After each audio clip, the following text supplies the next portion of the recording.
Travis Wayne Goodsell. In this video that I did yesterday afternoon, I correct the history of Joseph Smith in Liberty Jail. There is purposely left out information by the Church of Jesus Christ of Latter-day Saints.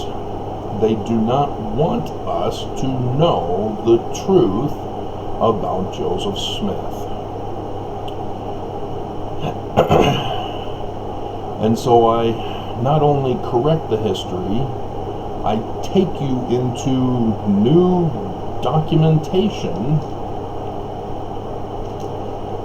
showing you how I do my research.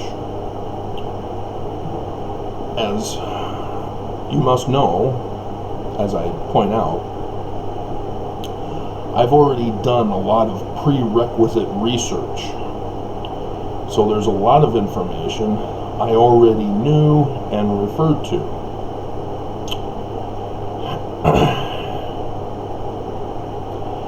And as a result, again, confirm Joseph Smith is innocent, as I expose by having to go to different places and put the pieces of the puzzle together,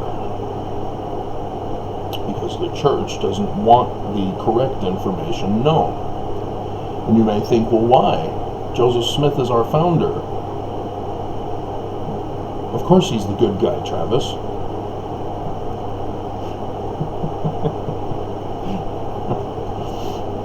Well, the church has been throwing him under the bus. They call him a witch, talking with the dead. That's necromancy. That's a witchcraft thing, in case you didn't know. And looking at a rock in a hat, it's no different than a crystal ball. Oh, Joseph talks about crystals too.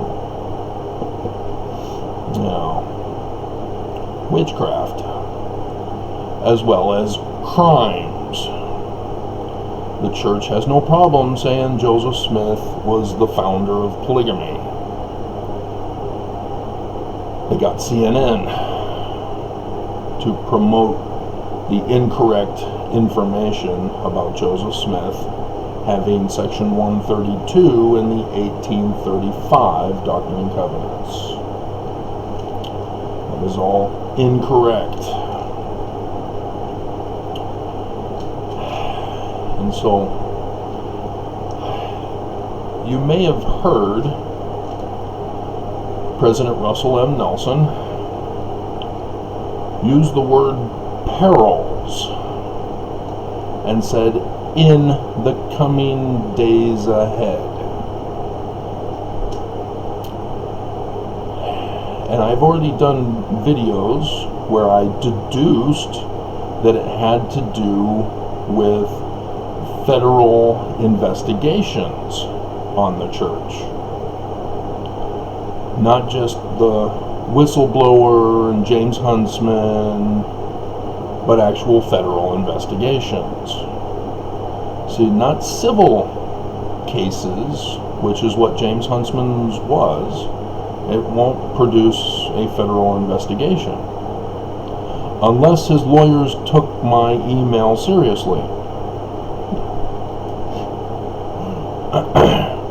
But in the context of Liberty Jail, which I conclude with, spoiler alert,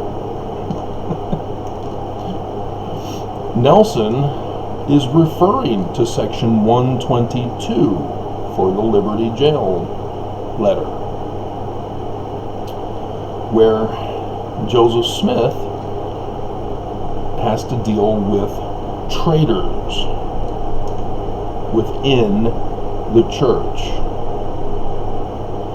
who are falsely having him accused.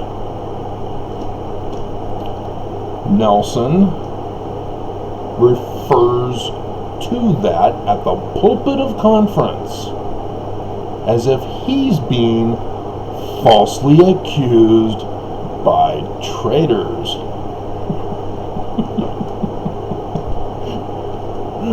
spoiler alert, warning, ta-da! Again, no one in the church or out of the church are having the church federally investigated, but me.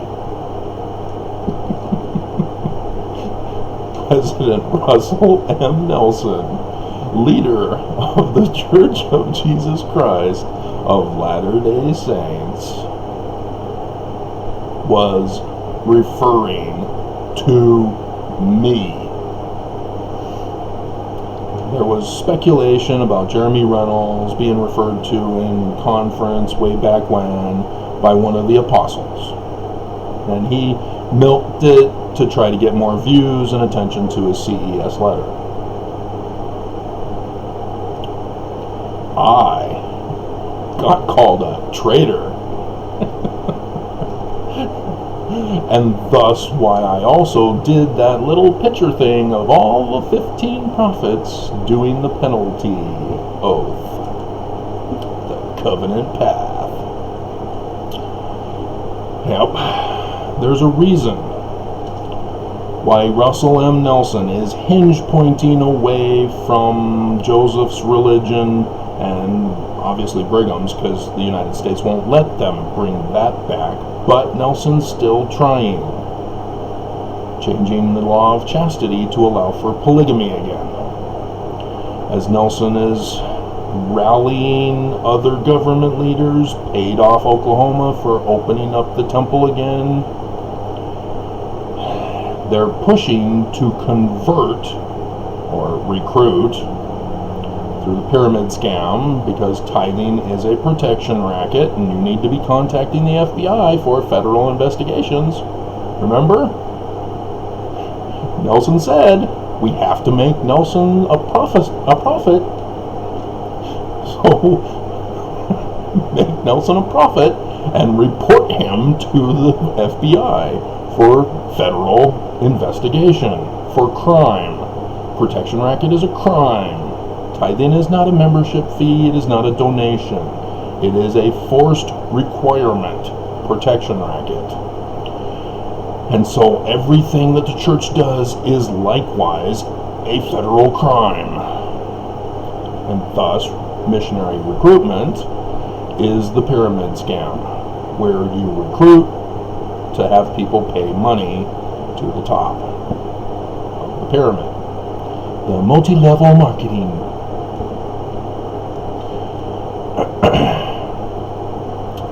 Evangelicals are predominantly in the Confederate States.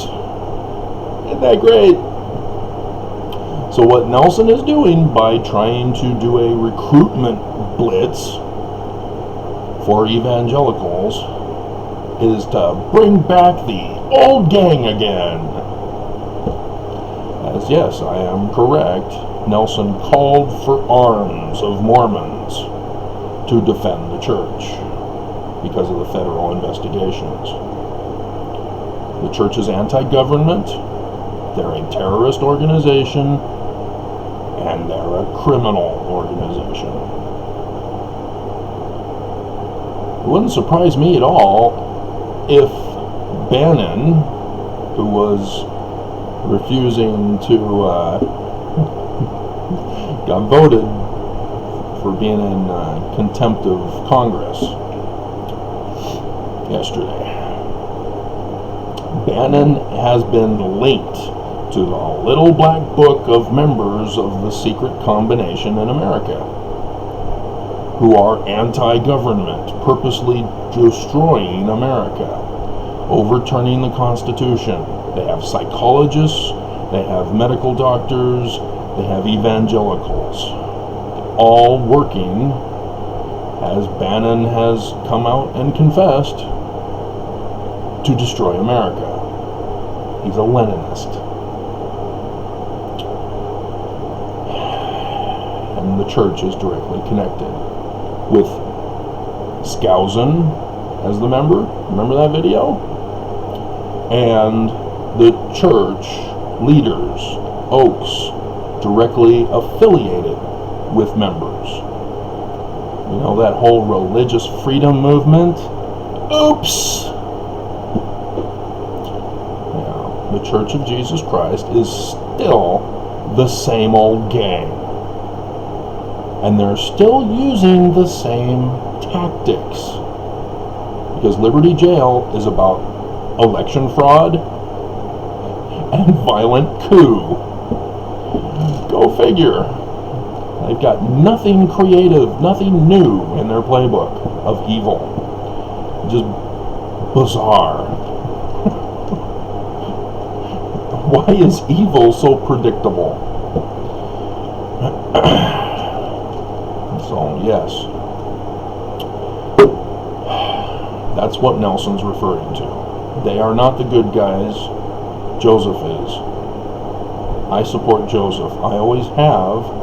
And using science methodology, I've confirmed it. Science is not a bad thing. For the church to tell us it is, makes them the bad guys. Because they're anti-truth in the same process of being anti-science. Nelson's a medical doctor.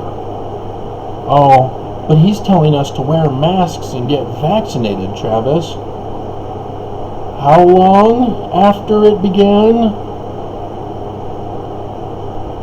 Was he telling us to wear masks in the beginning? No. Was he telling you to stay home and stay safe when instead he was telling government leaders, open up and we'll reward you with $2 million for your local museum? Utah, all government leaders know they have to because of the penalties for disobedience and disloyalty. And so in this video, you will understand what Oaks means when he says the little clip that I'm going to make sure to put in the title, which I think is going to come after this introduction. So, without any more further ado, it's a 3-hour tour. It's wrong to criticize leaders of the church, even if the criticism is true. It's wrong to criticize leaders of the church, even if the criticism is true. We choose those to whom we will turn for truth and guidance. The voices and pressures of the world are engaging and numerous, but too many voices are deceptive, seductive, and can pull us off the covenant path. To avoid the inevitable heartbreak that follows, I plead with you today to counter the lure of the world by making time for the Lord in your life each and every day. If most of the information you get comes from social or other media, your ability to hear the whisperings of the Spirit will be diminished. If you are not also seeking the Lord through daily prayer and gospel study, you leave yourself vulnerable to philosophies that may be intriguing, but are not true.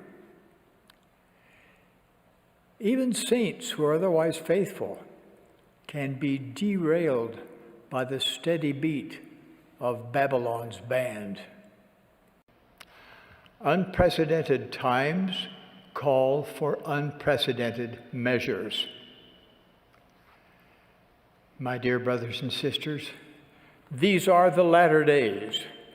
If you and I are to withstand the forthcoming perils and pressures, as we keep our covenants, He endows us with His healing, strengthening power. And oh, how we will need His power in the days ahead.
Oh my, what a wonderful day.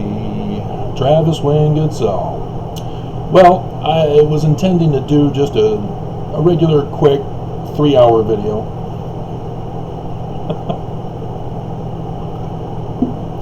But as I went over some of the research for it, it's going to take some time.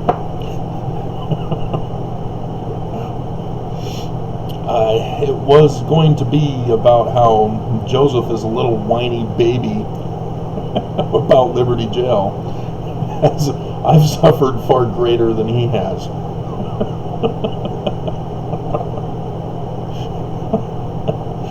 So, let's get into it, I guess. So, the Church of Jesus Christ of Latter-day Saints claims that they're the true succession from Joseph Smith after his assassination in Carthage jail by 2 members of Brigham Young's Quorum of the 12. And that is important information because this event for Liberty Jail deals with how Brigham Young ascended, or as Joseph put it, exalted himself to become president of the 12. The church purposely leaves out information. They withhold information from us.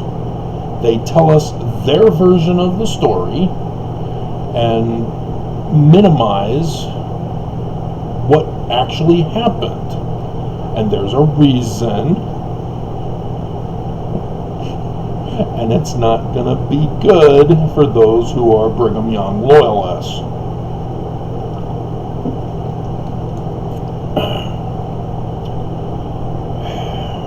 So, first off, I am a Joseph Smith Mormon.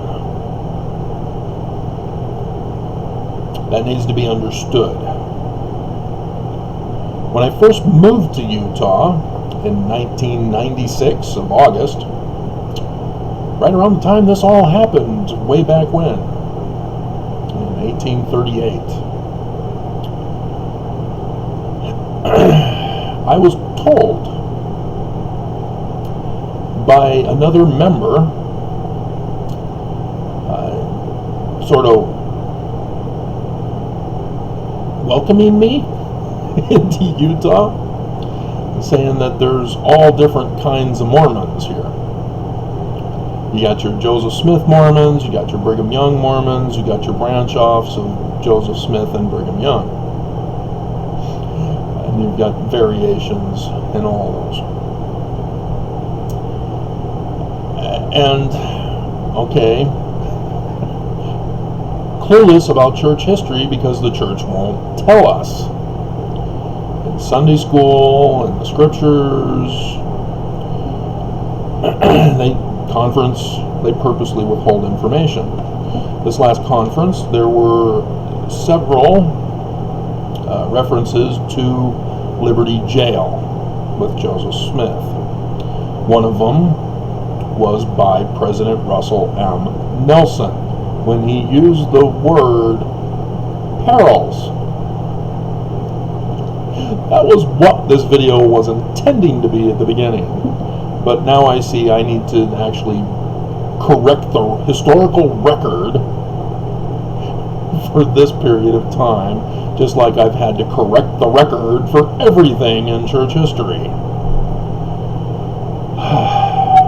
And if you're unfamiliar with my correcting of the record videos, the first vision, Nephi giving Joseph Smith the Egyptian gold plates on the 22nd of September. Harmony, Pennsylvania, north of Pittsburgh. Carthage jail. That's what started it all. My recognizing that church history is just one big lie. And so, because I had an ancestral connection to the Carthage jail incident, I wanted to find out what was going on. And then I got into it and went, uh-oh. This is going to be bigger than I realized. I need to go back to the beginning. So yes, Joseph Smith Sr. in Vermont. And then Canandaigua, New York. I think I did the bank. Not sure if I remember if I did that or I just referred to it in whatever video I was doing, but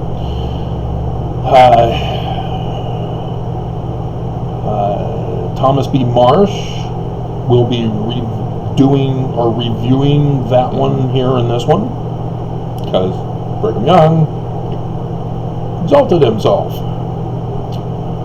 So yeah, lots of things. I had been publishing what I was researching, but only published up until 1829, and then as I've been doing videos, I've realized I need to go back and upgrade with the additional information since that time.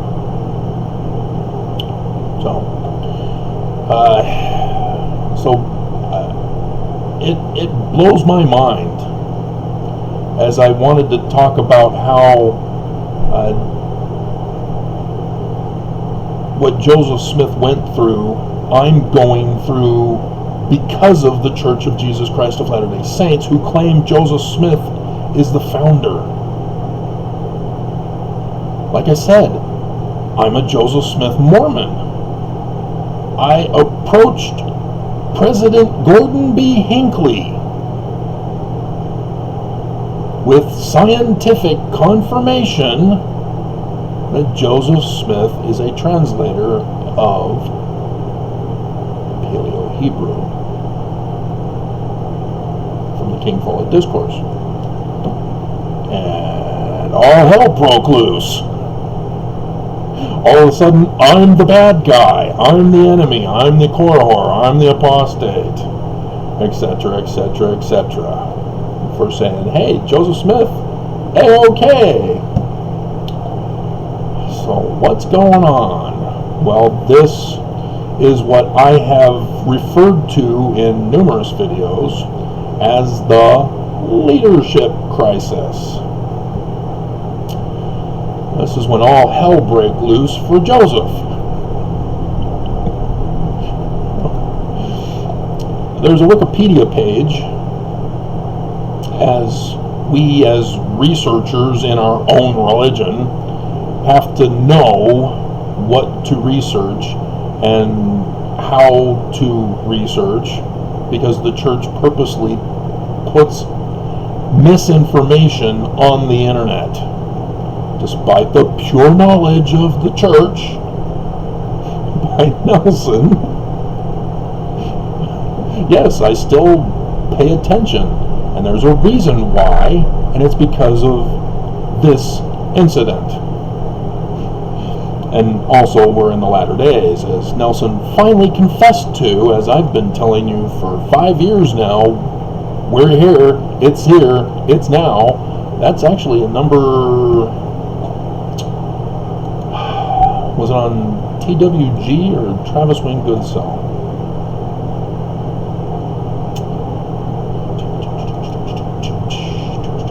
I think that was for the Exodus, though. TWG. I'm dreaming of any kind of Christmas. Hanukkah is coming up. Did that video for you. It's number 3. It's over 4,000. My goodness. What happened to those views?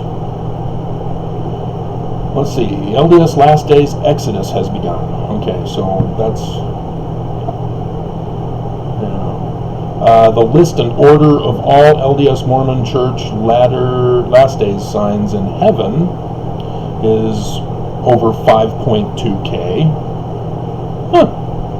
Where are all these views coming from? It's got to be fake channels. Russia maybe is still helping me, right? They helped me on 2021 April General Conference pre-show.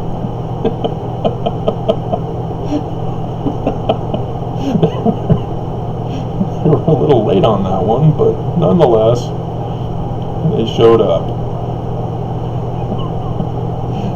Let's see, Travis Wayne did so this isn't going to be up for you to watch until tomorrow, as you can tell, as I'm sure we're already, 50 minutes into the video? Are you still listening? Did I put you to sleep? I've been told by many a woman that my voice puts them to sleep. Yeah, it's over 38,000. Gee, what happened? Where are all my viewers? It's the LDS dates for the return to Independence, Missouri. And this actually helped when I did the initial research on this. I realized, we're not going back to Independence, Missouri? No, not because Nelson said we're not going back anywhere. The Salt Lake Temple is Zion. If you've been watching those videos. But, yeah, Joseph Smith, 19 July 1840. That's where the miswording of the Constitution shall hang by a thread, and Mormons will join the insurrection against the United States by attacking the Capitol. No, we're supposed to save the government. We're not anti-government. Constitution's a good thing. We weren't supposed to be there. Mr. Idaho man, who was involved with children, scaling the walls of the Senate, making world headline news. Mormon.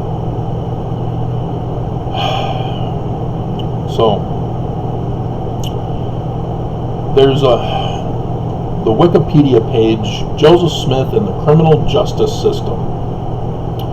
And I'm down to 1838 to 1839.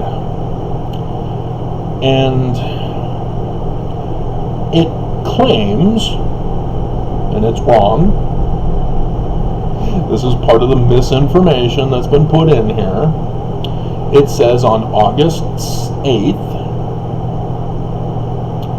Smith led an armed group of over 100 and surrounded the home of Justice of the Peace Adam Black, who had been elected judge 2 days earlier.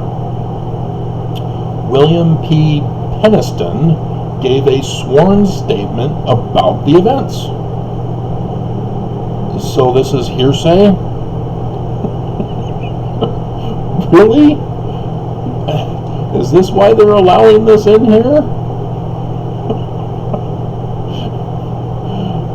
Hearsay is not primary source material, but we can obtain what actually happened as we go through the various sites that I have up ready to go. And on August 10th, 1838, Judge King issued a warrant for the arrest of Smith and Lyman White.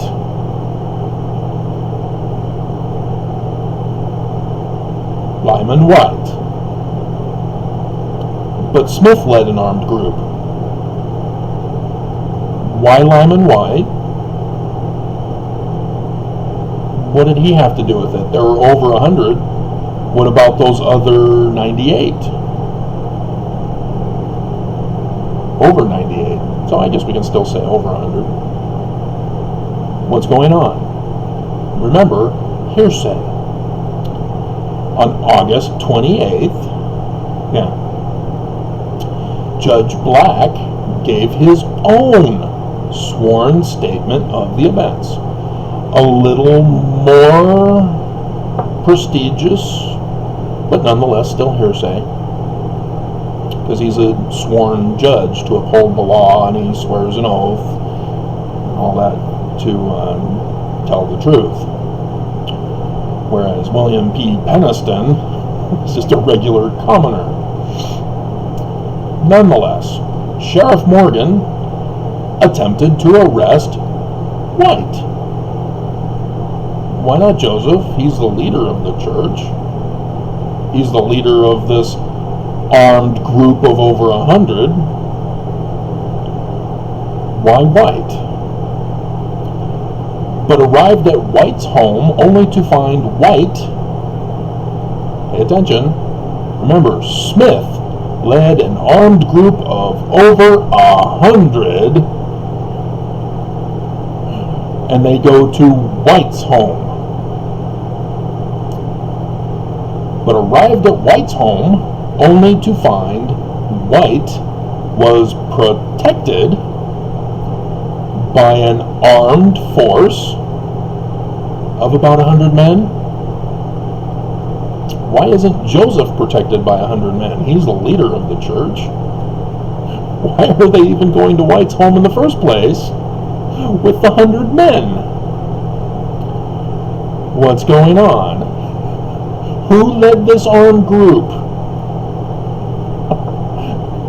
Now, I know as ex-Mormons you want to trash Joseph Smith because you think that the current church will fall because you've now confirmed and destroyed Joseph Smith. Well, I've been warning you, no, don't fall for that. That's what this church wants you to do, is fall for these lies they tell you, this misinformation they tell you. Don't fall for it. Do your research. Question. Remember, the church says you can ask questions, you just can't question. And so we all know we have to question, because they're lying to us as prophets of Jesus, who's now converting. That was supposed to be what I was going to get into. Because if you notice, Nelson is doing a whole, hey, we're evangelical just like you guys, join our church. We're saying Jesus, come on in. They just gave $2 million to Oklahoma. Oklahoma. Remember that video I did yesterday? I'm sure the 38,000 of you remember. Where have all the viewers gone? But they're the highest, among the highest, they're number 4 rank I saw, as I decided, hey, I'm going to Google search this. Sure enough, yeah, Oklahoma has a high percentage of evangelicals. And evangelicals, I mean white supremacists, racists, sexists, who apparently allow the wife to have freedom to have sex with other guys like a pool boy, and the husband who's the preacher watches? That's weird. But nonetheless, they're sexist too. And all things, they hate the poor, they make themselves filthy rich, and use the prosperity gospel to deceive their followers. Keep paying us money, you'll get rich in no time. And it's those, you can ask questions all you want, but you can't question us. So yes, Nelson is purposely trying to get these Confederate state evangelicals. Remember the Confederates? They're back. They've taken a new form, a newer form. They've had many forms since the days of these guys. And so, yes, they're coming back into the church. Right, Nelson? He can't get regular people in, so now he's getting desperate and going back to the old gang. Anyway, I digress. Where were we? Oh yeah, Lyman White, who led an armed group of over 100, not Joseph Smith. But he's Mormon. The 100 are Mormon. So captain goes down with the ship, huh? That's where we get the mix-up.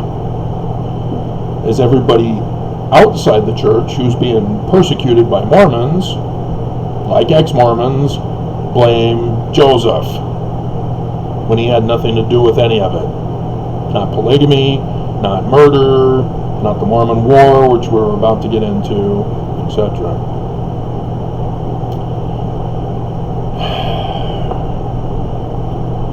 And so the Missouri newspapers reported that White had said, hearsay, in the news today, we have somebody saying that all is well in Zion. Now, White apparently was reported as saying that he would not be taken alive. Coppers! That the law had never protected him and he owed them no obedience. That the whole state of Missouri could not take him. Isn't that everybody who commits a crime? Say that. You're not taking me alive. The justice system is broken. I owe you no obedience. I owe strict obedience to the Constitution. Yeah. So on August 16th, a week later,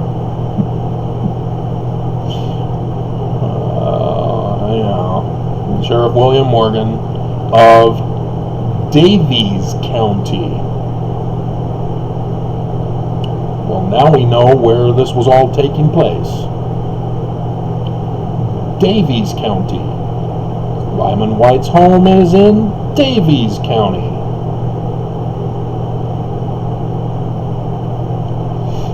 Along with the 100 men. Davies County.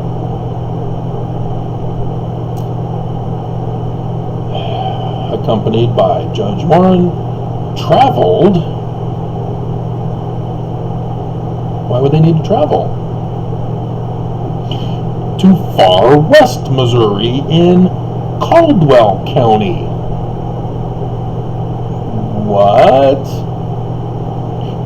What's in Caldwell County that's not in Davies County where the event took place? Oh, Joseph Smith. He was in far west Missouri this whole time. Huh. So yeah, they went to serve the warrant on Smith. Smith refused. I didn't do this. What are you talking about? I'm not going with you. He's innocent. He's not going to go with the corrupt law that has never protected him.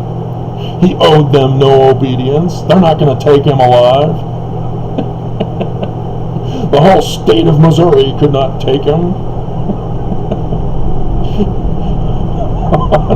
On September 7th, Judge King conducted a hearing and found sufficient evidence to send the case to a grand jury. Smith was released. Smith refused to return to Davis County, and now, a month later, Smith was released on $500 bond. What?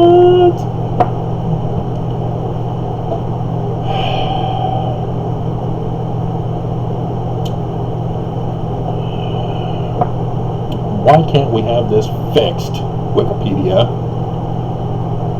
Get Mormons off of this channel, or off of this site. We need to correct the record. I mean, they have the edit thing available, but I can't figure out how to work it. It's too complicated. I think you gotta have an actual program or something. I don't know. Anyway, after the surrender of Mormon forces, the whole state of Missouri couldn't take the 100 men? Really? After the surrender of Mormon forces on November 2nd, 1838, Smith was surrendered to authorities, arrested and imprisoned in the jail at Liberty, Missouri. So he had nothing to do with it.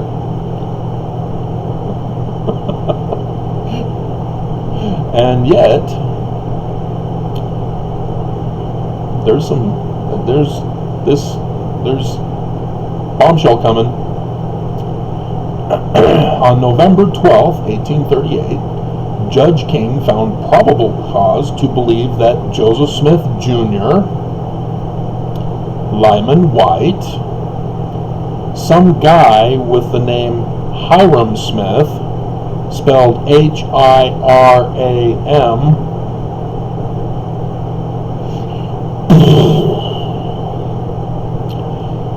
why don't they have that in the purple or blue so that we can click on it to find out who that guy is? We know Joseph Smith Jr., he's previously, and Lyman White, he's previously. They don't have Alexander McRae or Caleb Baldwin. Do they have their separate channels, maybe? Alexander McRae.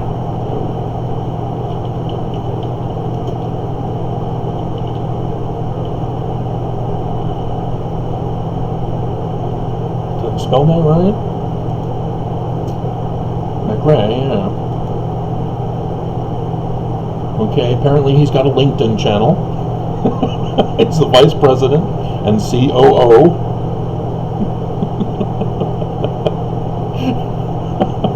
He's got tats all on his buffed up arm.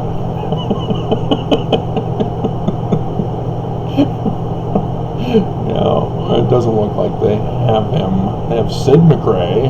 That's not him. Okay. So apparently, whoops. Yeah, there we go. So apparently these are, well, let's check Caleb Baldwin. Oh, he's one of the Baldwin brothers? Caleb Baldwin. I actually knew what I was going to look for. Oh, there we go. Noble Fiend, friend. He does have a Wikipedia page, so why did they not link him? Okay. Born 1769, Westminster, England. And professional career, loss against Dutch Sam. Wait a minute, when did he become Mormon? Not become Mormon? Is this not the right one? Oh, the boxer. Okay. So yeah, I guess if he died in 1827, it's not him. So does the church own the exclusive information on him?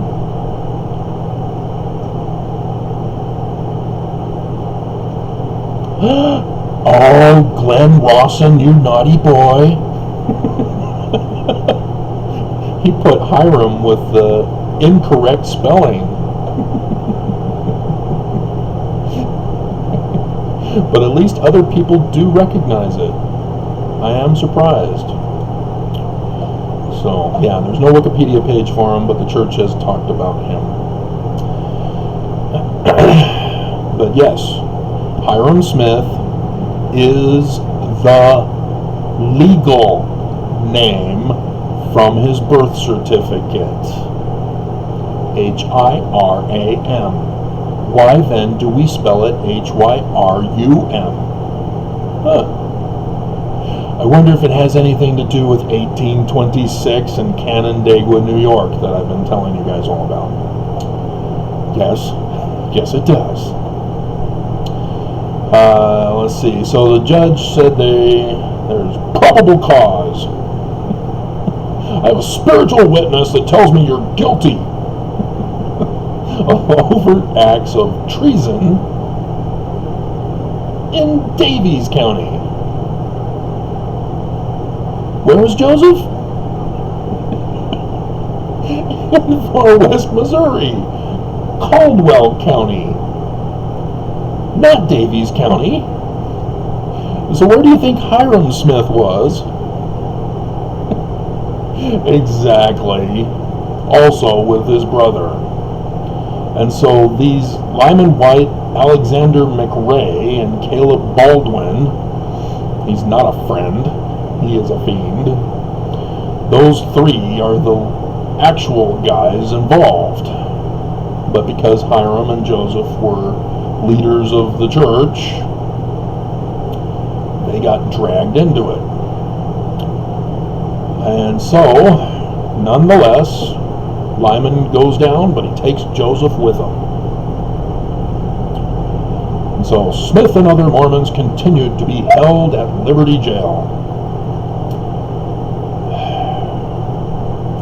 All the way into April 9th through 11th.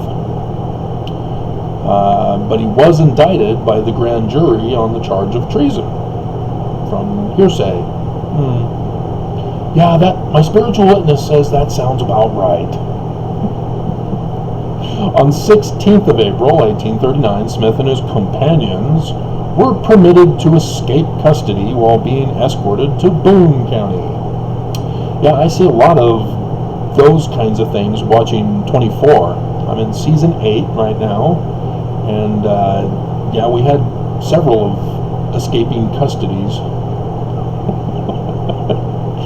so far in just this season alone, let alone the other seasons with all of the escaping of custody. In the beginning, Jack was escaping custody.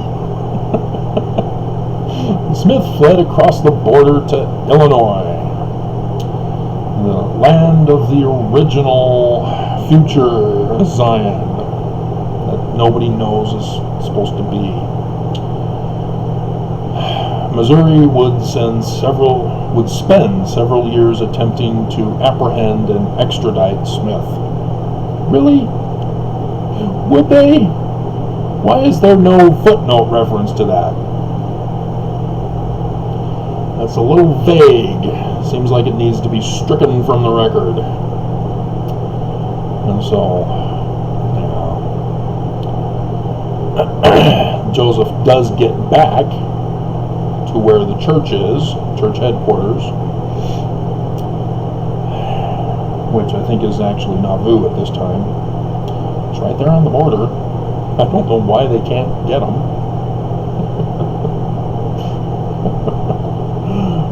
So, let's see.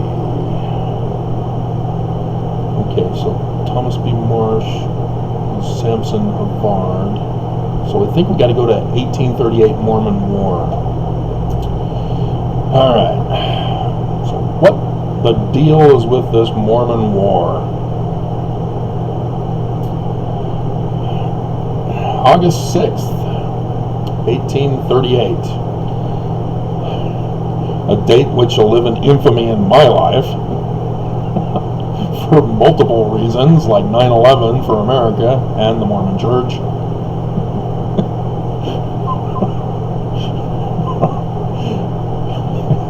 August 6th was my first ex-wife's birthday, of which she fled the country, escaped custody,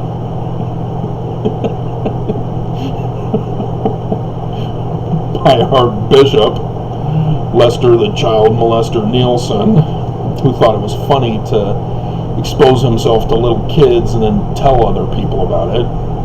He told me, "Oh, but it's hearsay, Travis."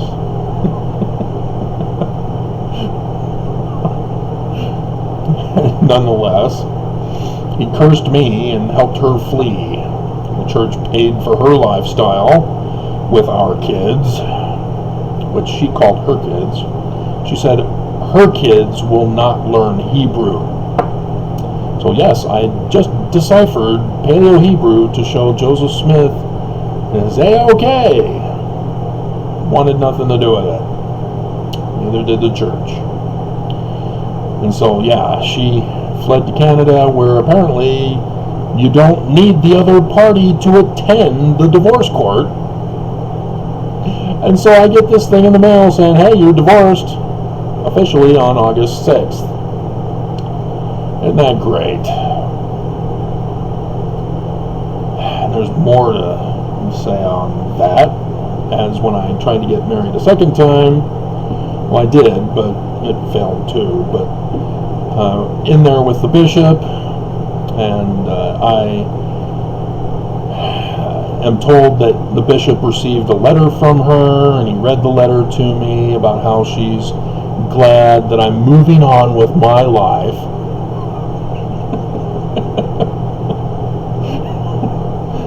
But then he tells me that he got word from the first presidency under Monson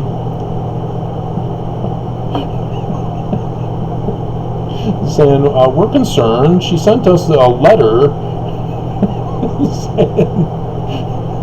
saying that he still owes child support. And so I had to find the Office of Recovery Services and say, hey, remember me? Oh, yeah, we still have your record, but you're no longer involved. Yeah, I need that. I need that in writing. Okay, here you go. And so, yeah, we were instantly married after that in room number 13 of the Salt Lake Temple, where we had our wedding feast at the Lion House with the beehive honey. If you're not going to watch my videos. So, okay, the war began following a brawl at an election. Great, they were suppressing election votes in Galatian. Galatian is a city in Davies County, Missouri. Is it in far west Missouri, in Caldwell? No, it is not. So was Joseph Smith involved? No, he was not.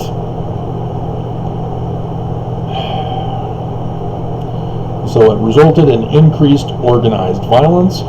Organized violence? Oh, we don't want to call it the mob. The mob, which was organized violence against Joseph Smith, that's different. Between Mormons and non-Mormons, because, if you're not a Mormon, you're a non-Mormon. Why can't it just say Mormons and the citizenry? The people of the town. Nope, we've got to call them non-Mormon, so that we can show our bias. This was written by a Mormon. Backed by the Missouri Volunteer Militia in northwestern Missouri. A battle of Crooked River. We'll make the river straight. The covenant paths straight. Because they're awful crooked right now, Nelson. We need to straighten those covenant paths. Get rid of them, first of all. In late October, led to Lilburn Bogs. Dun dun dun. Everybody knows him, right? The extermination order of the Mormons. I got the DVDs of the Bad Batch from Star Wars.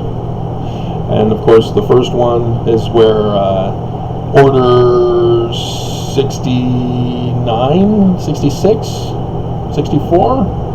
What was the number? Whatever, Order 60-something. Well, this is Missouri Executive Order 44. And so, I wonder if he even realized this when he made the Bad Batch series.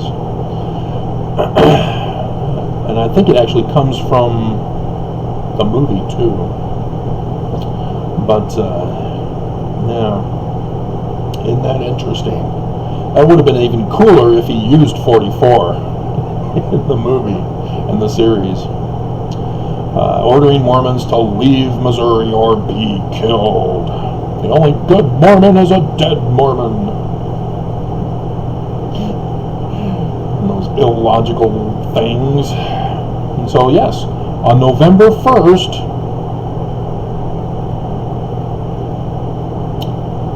1838, remember he surrendered in 1830, or November 2nd.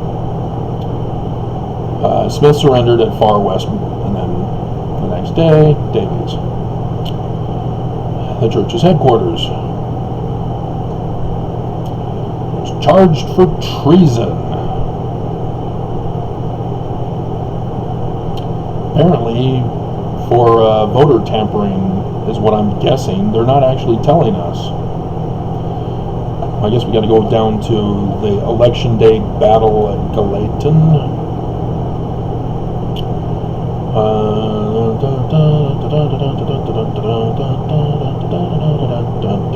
William Peniston, the winner of that election.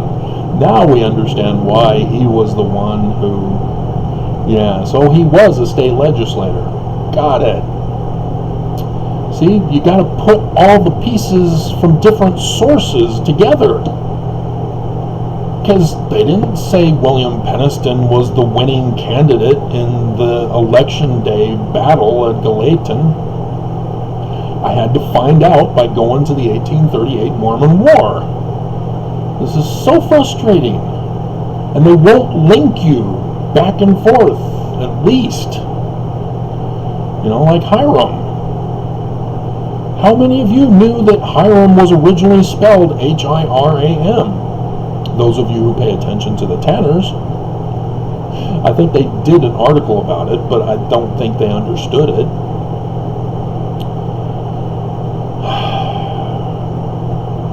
Okay, so he was name-calling them, calling the Mormons horse thieves and robbers. Oh, Joseph was a horse thief when he went to get the Egyptian gold plates, and then didn't bother to tell Moroni, not Nephi, that I've got rocks in a hat, I don't need these plates.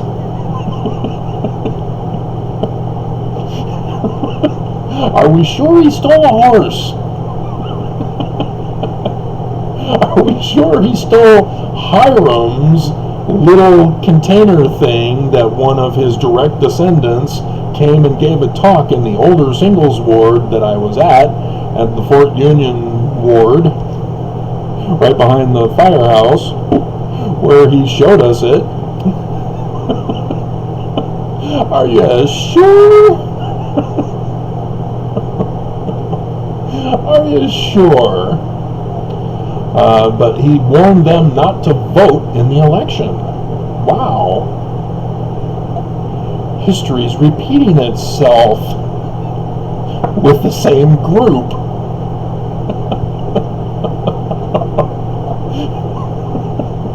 The Confederates and then the MAGA. All part of the same group. They just branch out and join other groups. And now Nelson's trying to rally them all back. Come on back.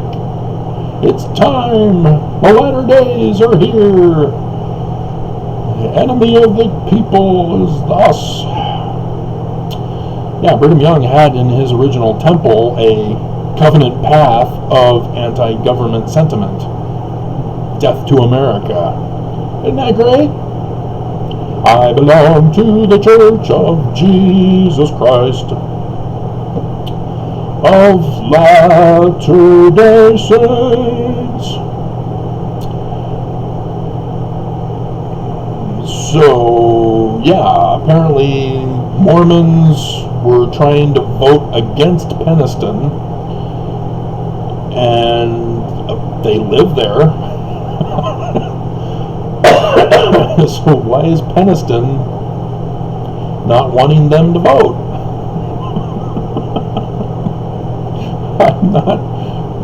That's what I'm confused. Around 200 non-Mormons gathered in Gallatin on election day to prevent Mormons from voting. Okay, so this was written by a Mormon.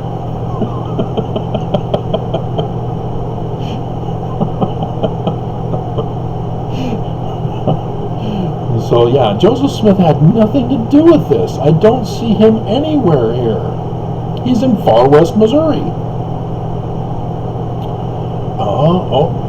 I see an important thing here that I need to get to. Let's go back and see. Okay, at the start of the brawl,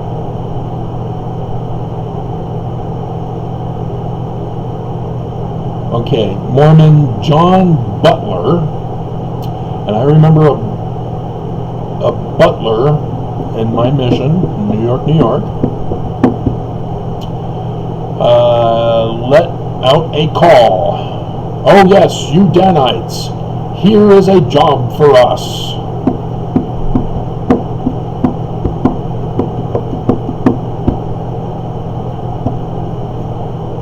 How many know of the Danites?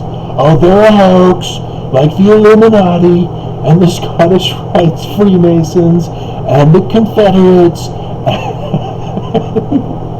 and the Democrats and the KKK and the Nazis and the GOP and MAGA. It's all a hoax. None of it exists. Truth isn't true. Reality isn't real. You even have liberal media saying that the Illuminati are a hoax. Dear God. And I've gone over John C. Bennett. That's another one that I had done video on, retelling the history. He left because the Danites wouldn't keep him. He said, no, you blew it. Get out. You're going to expose us to Joseph Smith. And so he went and formed his own Illuminati. What? An Illuminati? Why is John C. Bennett, Mormon, forming an Illuminati group?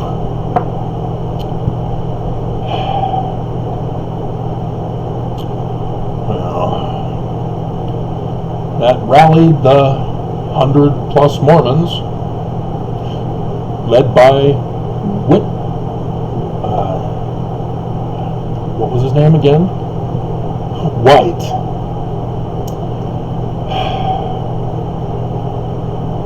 God. Lyman White. And so yeah, there was a fight, a brawl. It was an all-out rumble in the jungle. There's rumble, not on the dance floor. Rumble. The song is slipping my mind, and I can't quite get the tune. It's almost there. It's an oldie. I think back in the 70s. It's going to bug me now.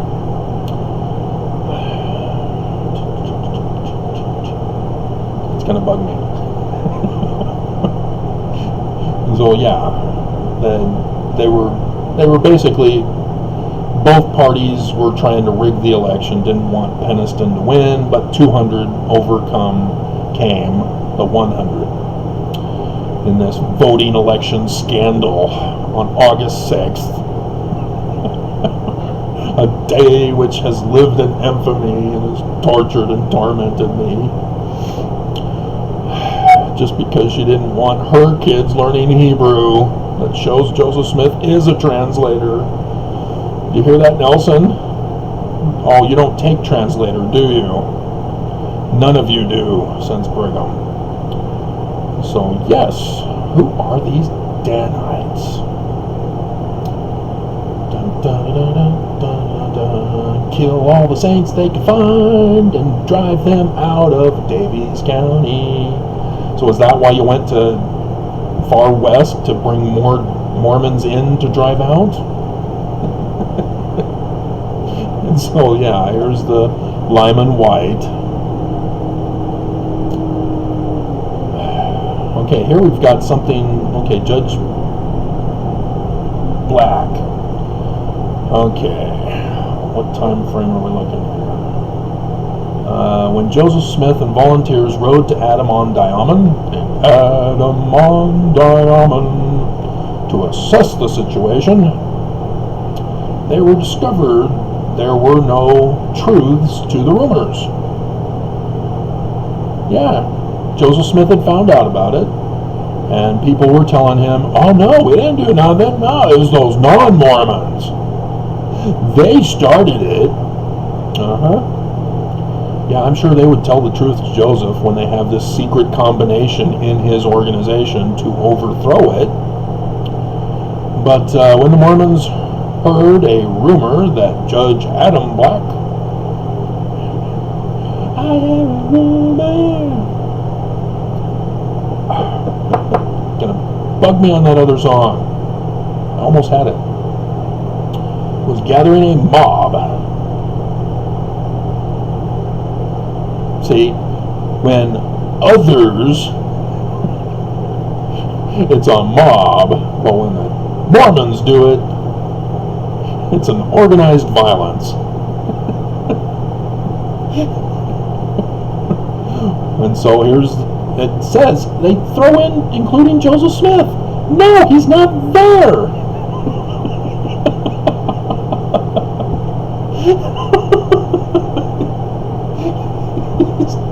Oh my God, all of this. Rumors. Joseph was there. Oh my God.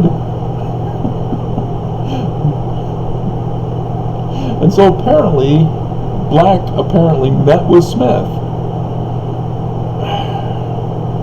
They asked if the rumor was true. They surrounded Black's home. They asked if the rumor was true and demanded that he sign in document disavowing any connection to the vigilante committees. Committees? Aren't those in our Utah State Legislature? The Vigilante Committee will not hold meetings from November 27th to the 30th. Black refused.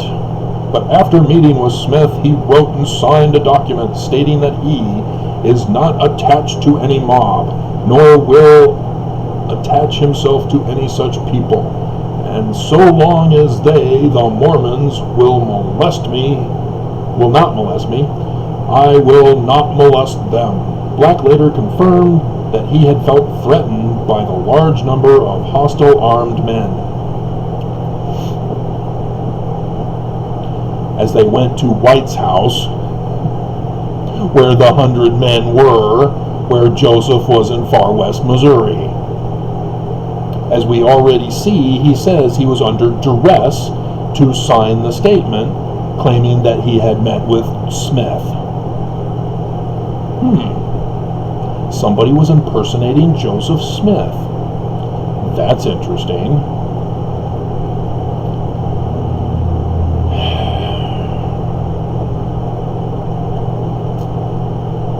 Alrighty. Mormons also visited the Sheriff William Morgan, a different William Morgan than the one at Canandaigua. And he was not a sheriff. He was claiming to be a 7th rank Royal Ark degree Yorkites Knights Templar. Well, Knights Templar is the highest, 7th is the Royal Ark. Knights Templar, Egyptian gold plates. Didn't get to publish his book, but somebody at Canandaigua then went on to have a son who published a book. I wonder. Okay. That's... God. That's the Mormon War. Oh, they're good, fine young men. They would never do that. Extortion and threats. Mormons don't do that.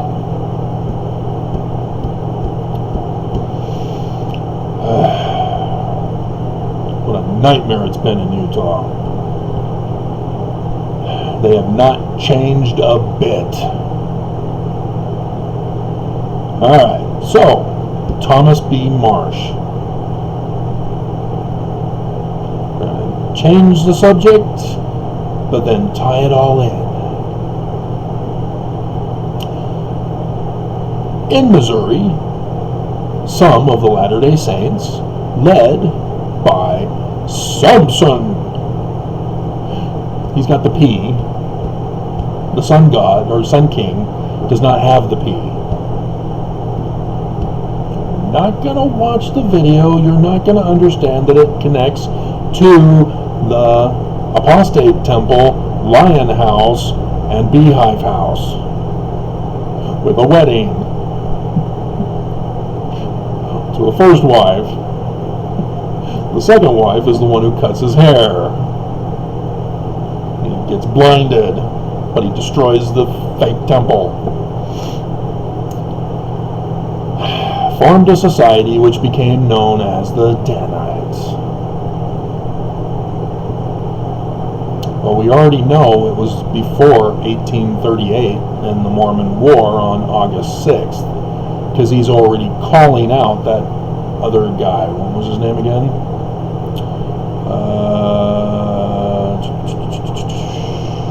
John Butler. He already calls out the Mormons as Danites. This group of 100 men, led by Lyman White in this particular case. Although John Butler seems to have control over them too. And so now we have the claimed originator as Samson of Ard.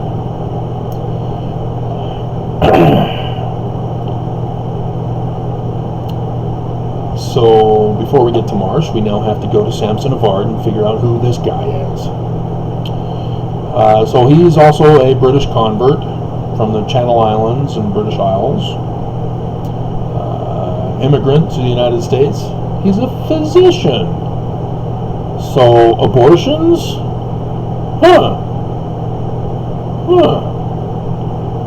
Like John C. Bennett was a physician, was helping the women he had sex with to have abortions?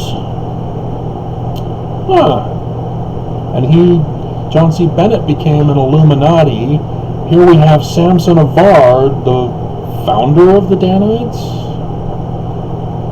also a physician who can cause abortions. See where we're going with this? Again, what was Joseph Smith accused of that all ex-Mormons think is sufficient enough to claim that the current church is not true, when Joseph was not associated with this church? He's not the founder of this church. Brigham is. Who is Brigham? He doesn't have any connection to the Illuminati with the inverted pentagram as their secret sign. No, not at all. And so this is interesting, though. He was brought in by Orson Pratt, and I can see why. He was a Campbellite minister in Pennsylvania, the Samson of Ard. Campbellites were what the Pratts joined Sidney Rigdon's church in Ohio for. But this was in Freedom, Pennsylvania, where Orson Pratt baptized Samson of Ard in 1835. And here's an error. It's not the Church of Latter-day Saints. It's the Church of Christ. And so unless Orson Pratt wrote it down wrong,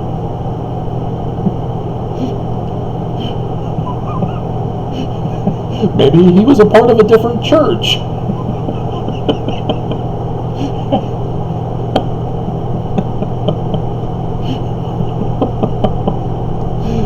Oh, God.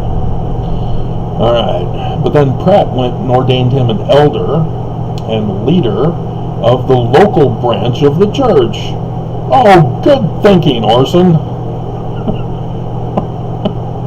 Why don't you just give him the keys to the kingdom while you're at it? Oh, Brigham did that after he had Joseph murdered. So yes, there are spoiler alerts if you haven't seen my other videos. Here's Erastus Snow. Isn't that great? So that's how he got involved. Anybody remember Lorenzo?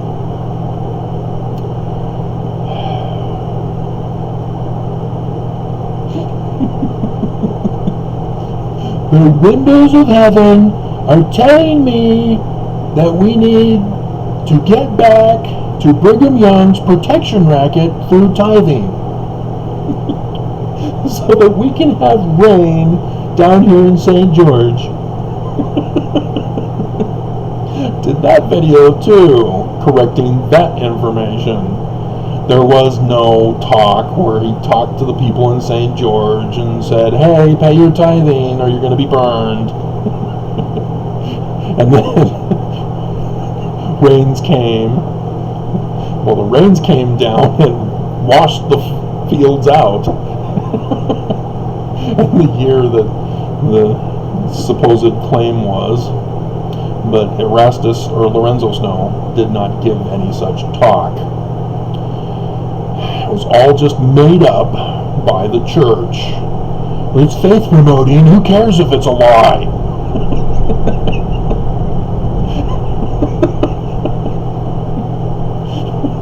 I seriously have to go through all my it's lots of terabytes. Dear God, I think I'm over 2 or 3 now of videos just to pull out those gems of mine. Because they come off the top of my head, I've already forgotten what it was. I've moved on. So, yeah, they're in Kirtland, Ohio in 1836. But Parley P. Pratt was a member of Sidney Rigdon's congregation in Ohio. And so, yeah, Kirtland. For those of you who have the secret video knowledge of mine, you'll understand this. On 8 April 2024, there's going to be a total solar eclipse that's going to pass over Kirtland, Ohio, and Joseph Smith's Manchester farm. Isn't that great?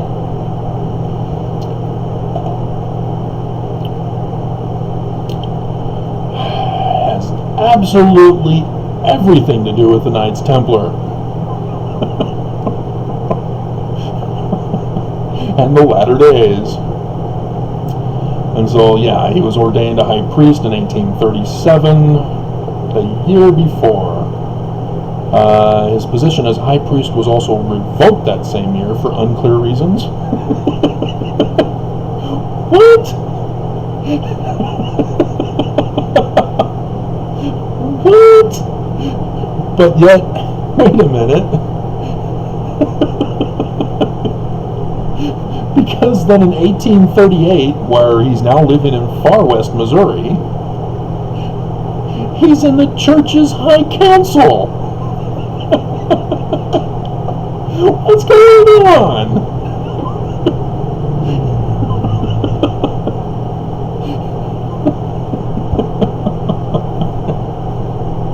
Oh my God. Well, thank goodness the church keeps very detailed records on everyone's life so that when we move, the church tracks us and hunts us down to make sure that if we've been disfellowshipped or excommunicated, we're not going to fool some other bishop in another ward or the leader of the church to have us put in the high council.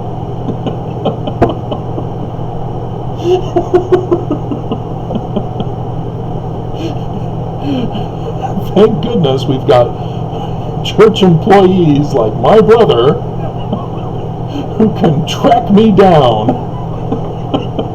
and be let in the building by another tenant who doesn't know they're not supposed to let strangers in the building.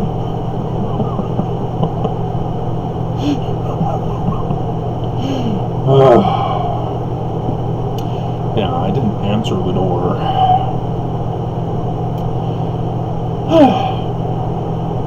Narc to mommy.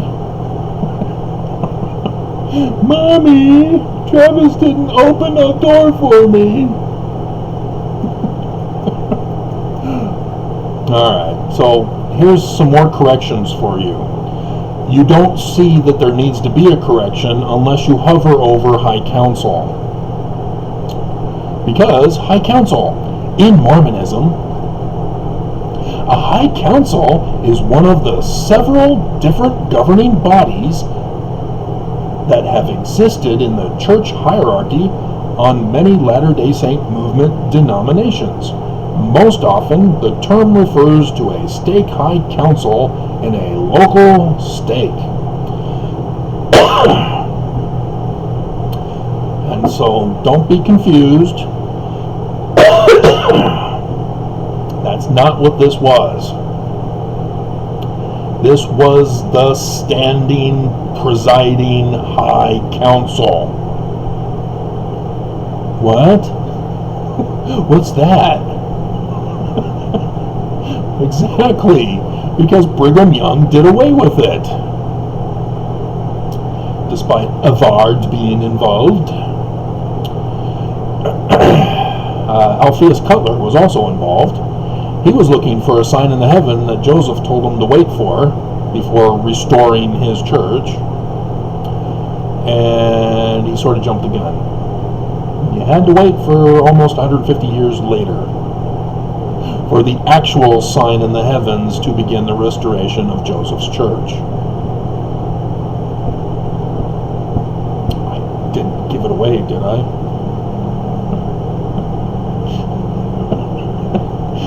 Did I do a spoiler alert, not know it? Oh, Travis, you speak in code. Stop it. Stop it, Travis.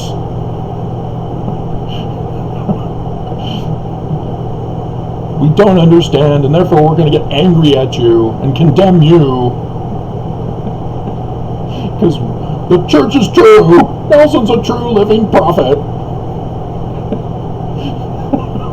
He's not murdering us with a weaponized virus. That's a medical doctor. A physician. Go figure.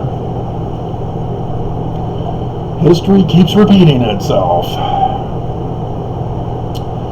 I wonder if Nelson's involved with any abortions. Well, he did kill those 2 little girls and then claimed that he saw them. Well, he didn't see them. He felt them in a vision. And then told the surviving parent, the dad, oh yeah, they came to me and you need to join the church and pay your tithing. It's a full tithing. It's 10% of your income. Don't listen to the Doctrine and Covenants, it's wrong.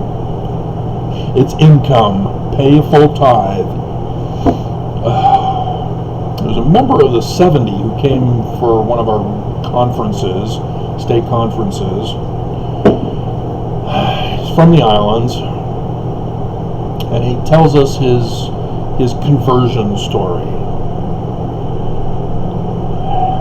where Monson came out and threatened him, extorting him to join the church or else. And he doesn't see that as an extortion threat. I was just...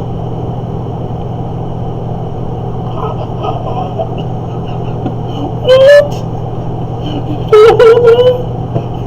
And now you're rewarded with being a member of the 70. Oh my God! And you don't see this as any connection to criminal activity. Oh my God! And now you're telling us false doctrine about faith. Holy crap! Oh my God! I couldn't believe it.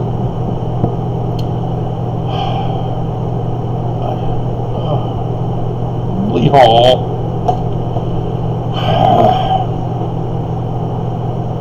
So anyway,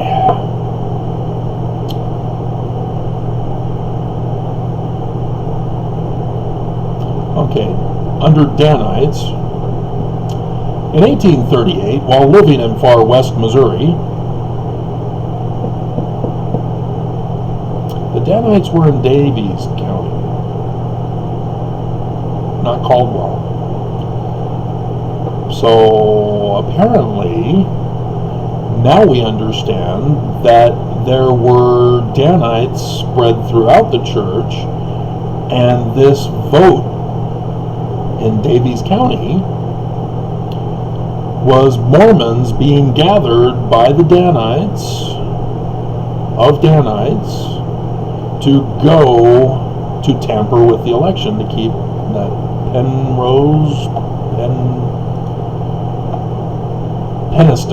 William Peniston from being the state legislature. Interesting. See what we have to do here? I am helping to educate you on how to find the truth amid all the misinformation and lies that the church is desperately trying to cover up with their Mormon Danites typing it in.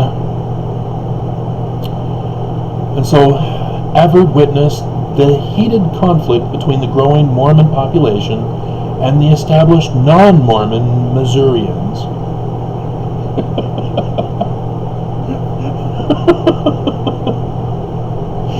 He was the founding organizer and leader of the Danites, a secret paramilitary, dear God, vigilante militia. Now pay attention, all those of you who are Mormon or who have been Mormon or who know about Mormon from watching my videos or other reports about what goes on in that temple, that covenant path. Bound by oaths and intent on retaliating by Mormon... Oh, this isn't the one. It must be Thomas B. Marsh. Okay. Secret combinations.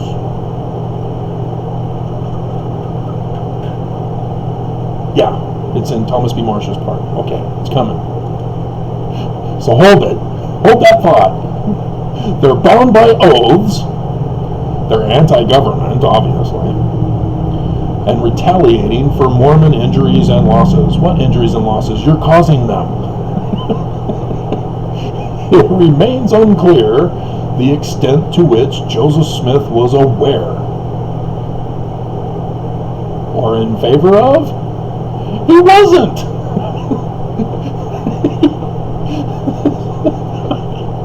We already established that.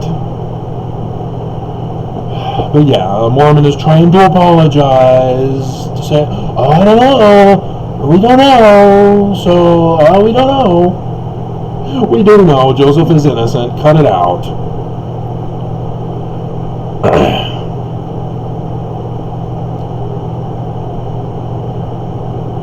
Okay, here he says Joseph recognized the Danites and encouraged them to be lawful. Number 5. And, okay. Bushmen. Hearsay. If Bushmen used primary source documentation, like a legal document or a birth certificate, not hearsay, that should be there. You don't quote modern day authors. That is not the way Wikipedia is supposed to be done, Mormon Danite. Danite militaristic activities intensified the 18th... Yeah, we got that from the vote. So I'm kind of wondering what his platform was. Because apparently he seemed to be anti-Mormon. He was calling them names, calling them horse thieves and robbers, but that's the Danites. So he was telling the truth. So it's not really names. So yeah, they're just seeking revenge on him. But I don't...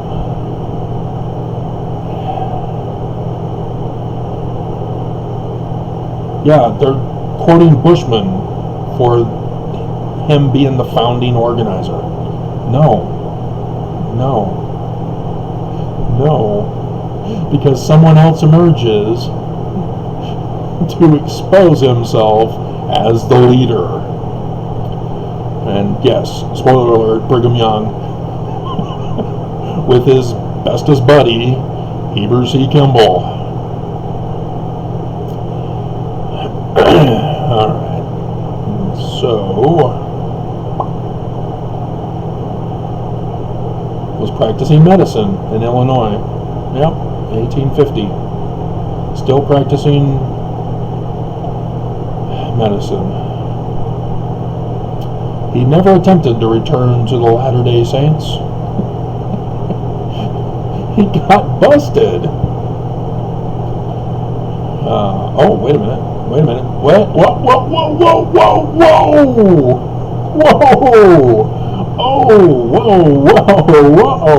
Well, wait a minute. We have correction to be done.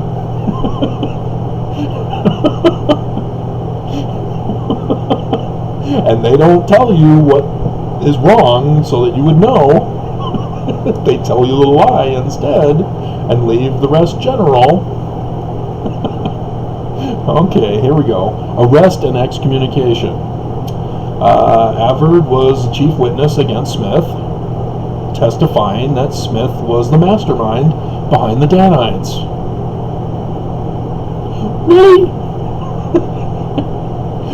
Are you sure?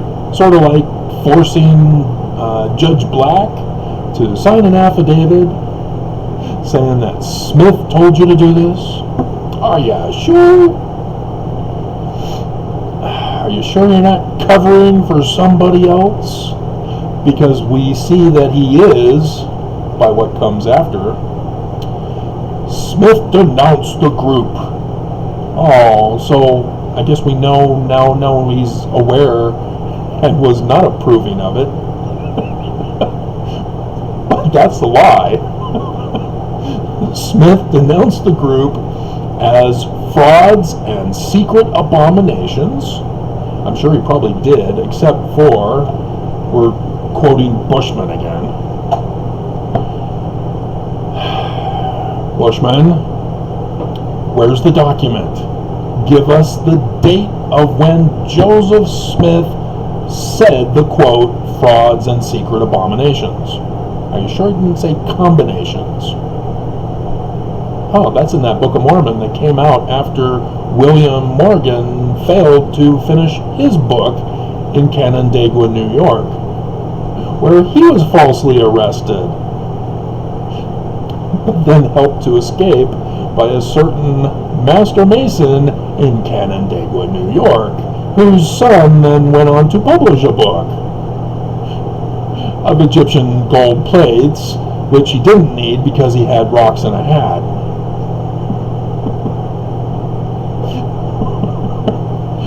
And, oops, excommunicated Avard in March 1839. Do we need to go back to Joseph Smith and the criminal justice system? Yes we do. On April 16th, now I'm confused, March is before April, right? Where was Joseph Smith?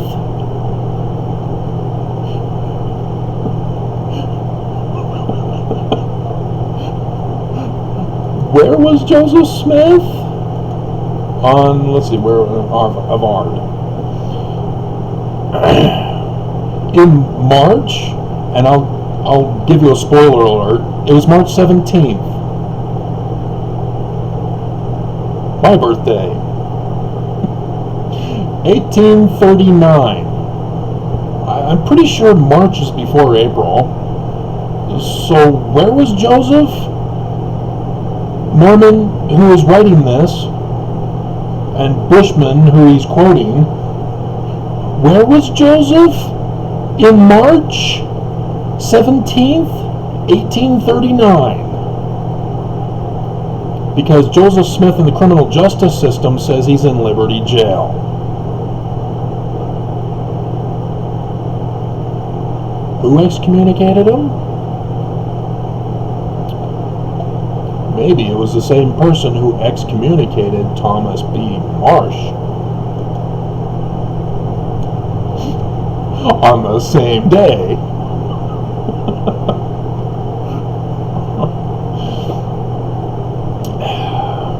So, in Missouri, some of the Latter-day Saints, led by Samson of Ard or John Whitmer, we're not sure now,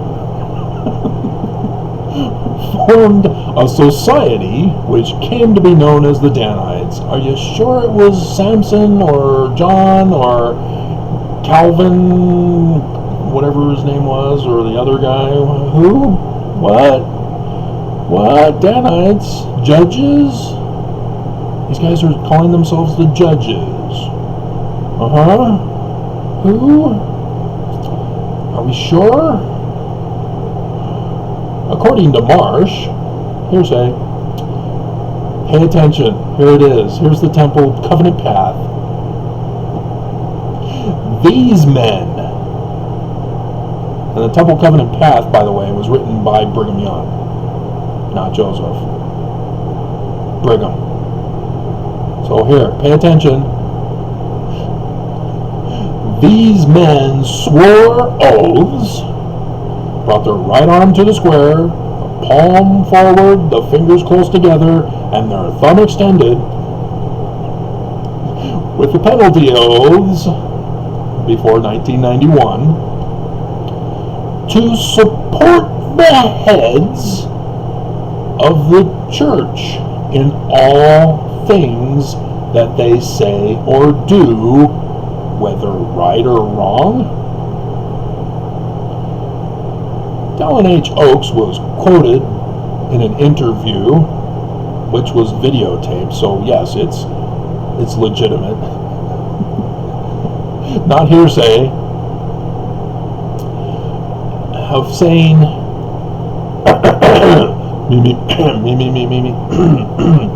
it's wrong to criticize leaders of the church even when that criticism is correct. Somewhat botched it at the end there, but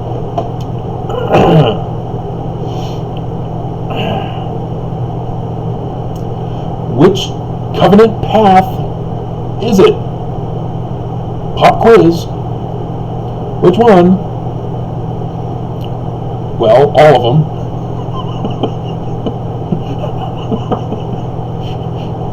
The law of obedience. Women are slaves, so they obey their husband. Men obey God, right? Well, God is Constantine's Jesus and his father of Trinity from Constantine. So who is it again? The leaders of the church claiming to speak for God. Law of sacrifice.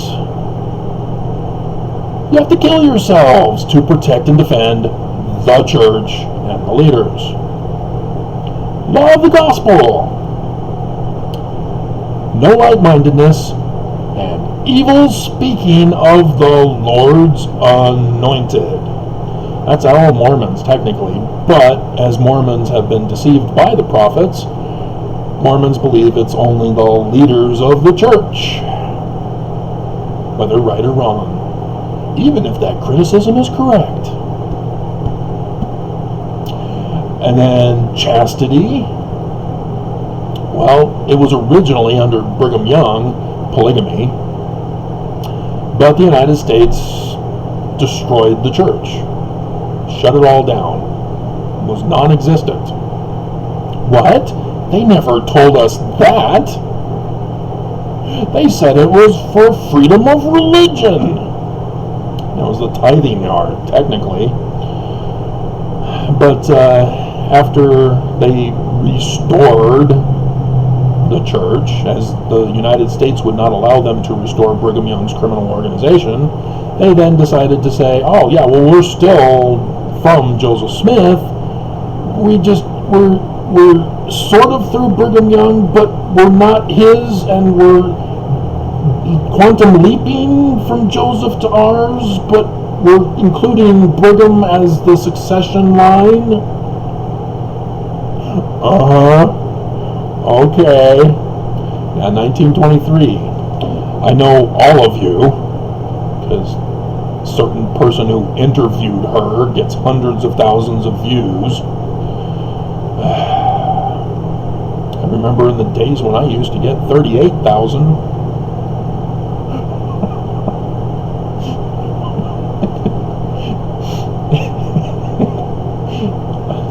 I have to make sure, okay, we got 30 more minutes, because I think this shuts down at 2 hours, or is it 3 hours that it shuts down? I can't remember. We don't want that scene again. But, yeah, she's an Arizonan Mormon, ex-Mormon now, who did her research thesis paper for school on the secret meeting by Mormon intellectuals in 1922. Because in 1921, the unincorporated prophets, who were just one of the branches from Brigham Young, it was Heber J. Grant, claimed, changed their version of the Doctrine and Covenants. They had to take out previously all of John Taylor's polygamous revelations. The Mormons now say that the FLDS Church, who claim John Taylor's revelations, they're now calling them the supposed revelations. No, he had them published in the Doctrine and Covenants. But the United States shut down the church, so they had to take out his revelations. But because Brigham Young attributed Joseph Smith as the author of Section 132, the United States let that one slide. As the United States was left clueless, that replaced the chapter on monogamy, which CNN got it wrong when they did their quick facts of the Mormon Church. Oops, you mean quick lies of the Mormon Church. They now claim that the Section 132, which was put in the year before Brigham died, was put in the 1835 edition of Joseph Smith.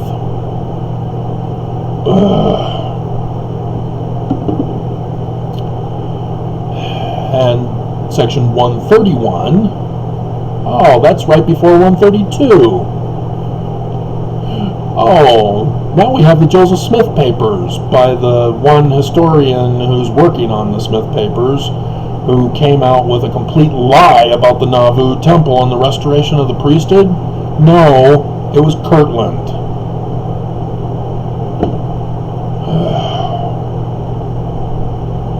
But anyway, Joseph Smith papers informs us of what was missing in our current Section 131. Oh, Joseph is talking to a monogamous couple. One man, one woman. Remember, the church is still claiming marriage is between a man and one woman. One man, one woman still. Right? Because we've always been that way, right? Joseph Smith was wrong. But he's our founder. Brigham Young was right. He was innocent. He was misunderstood. He's the good guy. He did nothing wrong. He didn't start the Danites.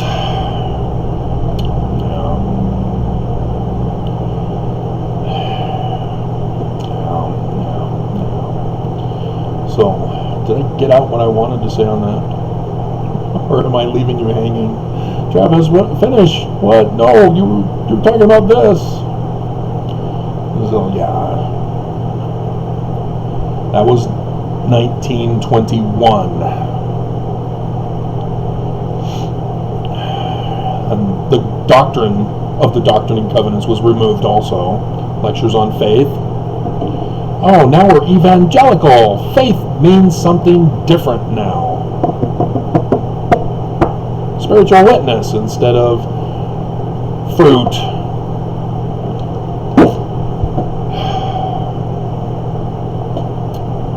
So,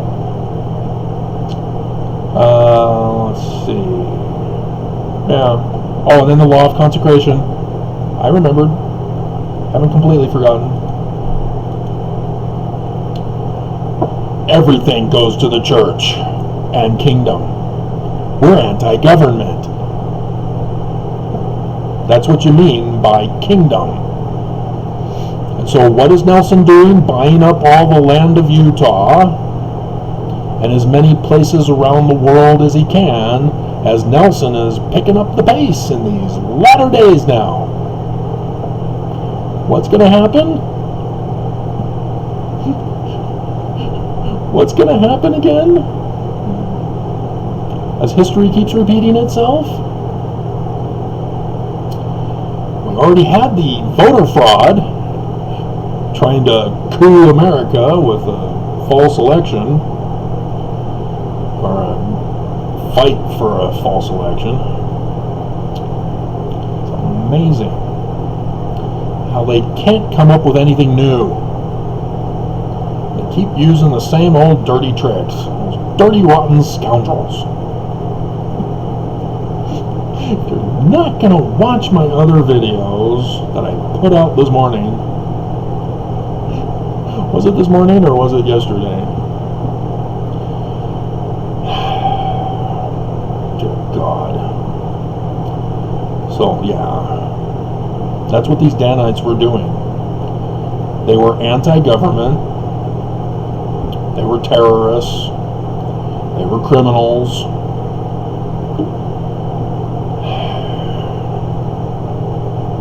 So, yeah.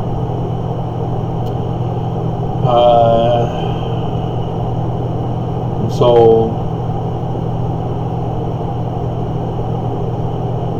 according to Reed Peck, not Mr. Pecker,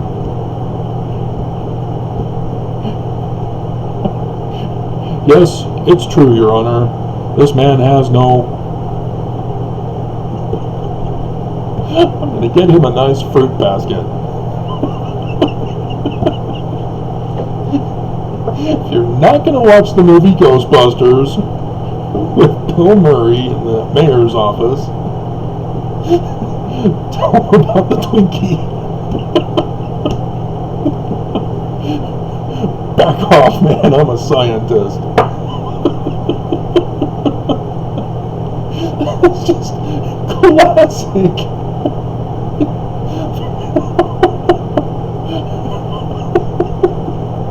Just like the Princess Bride. Just a plethora of quotes. So anyway, Jared Carter and Demick B. Huntington proposed a meeting that the Society of Danites should kill the dissenters. Yay, murder!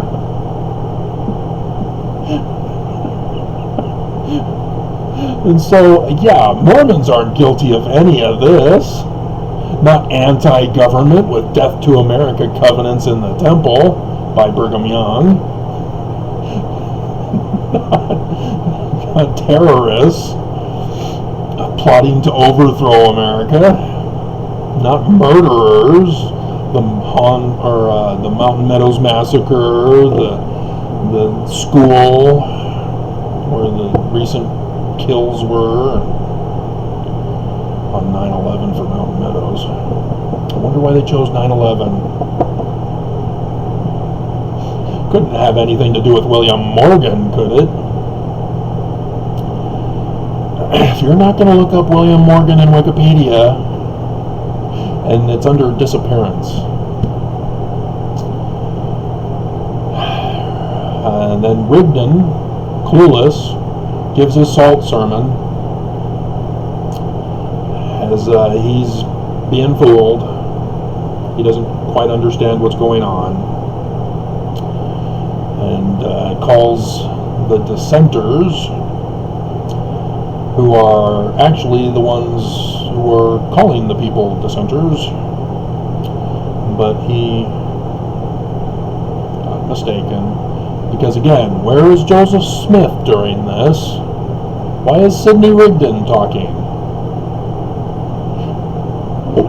Oh yeah, he's in Liberty Jail. Good for nothing, to be cast out, trodden underfoot. And instead of quoting the Salt Sermon, we have Van Wagner, page 218.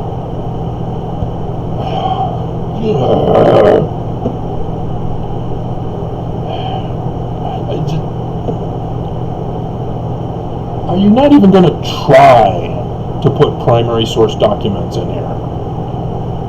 Within a week, the dissenters had fled the country, or county. William Morgan fled the country with the help of a certain master mason in Canandaigua, New York, whose son claimed to be finishing the book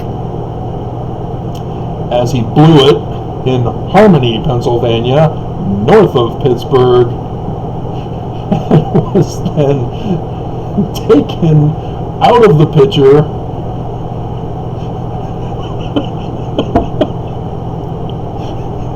and told to go to a place that used to be called Harmony, but is no longer called Harmony, so that daddy-in-law can sell him land there and claim that it's Harmony, and then cast him out to the Whitmers to be babysat by Oliver Cowdery so that Dad can finish the work. If you want something done right, you gotta do it yourself.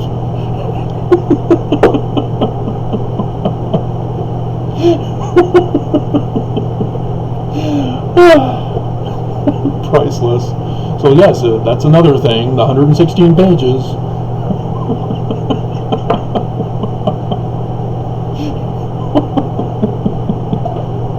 Oh my goodness. We should probably take a break and then I'll add in the scripture thing.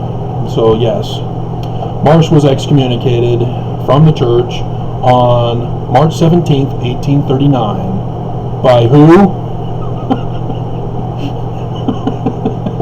Wasn't Joseph. He was in Liberty Jail. So what happened?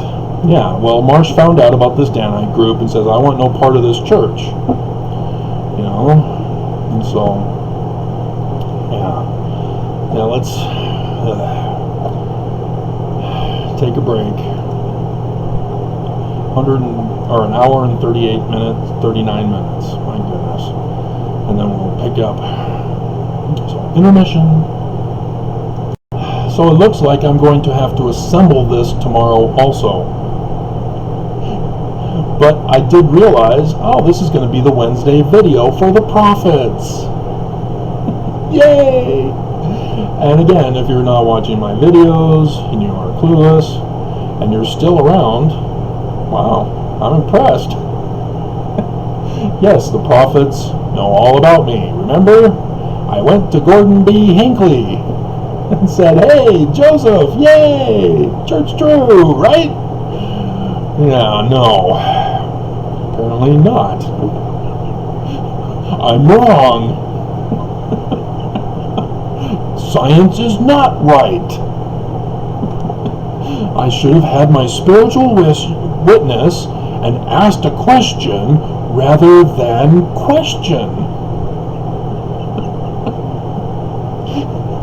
So yes, the prophets know all about me, especially after I sued them twice in the federal courts. They're aware of the state court suing also, for which I was not only denied my petition for a redress of grievance, you know, that Constitution thing with the First Amendment. Yeah, again, if they're anti-government, are they going to follow the Constitution? No. And so yes, I was locked up as a terrorist, the court documents sealed, and then I was sent away for 6 years of my life to Utah's secret concentration camp, just like the Nazis. Yay! Church is so true, right? They're not like the Danites at all. So yes, the 2 federal lawsuits got out some public domain information now. Freedom of Information Act. Anybody can obtain them. They couldn't be sealed. The one judge did seal some, but I did the videos for them on YouTube so that you can see what they were. And she refused to lift the seal of those filings even after she rendered in favor of the church. I wonder what they could have been. So yes, I was denied petitioning for a redress of grievances.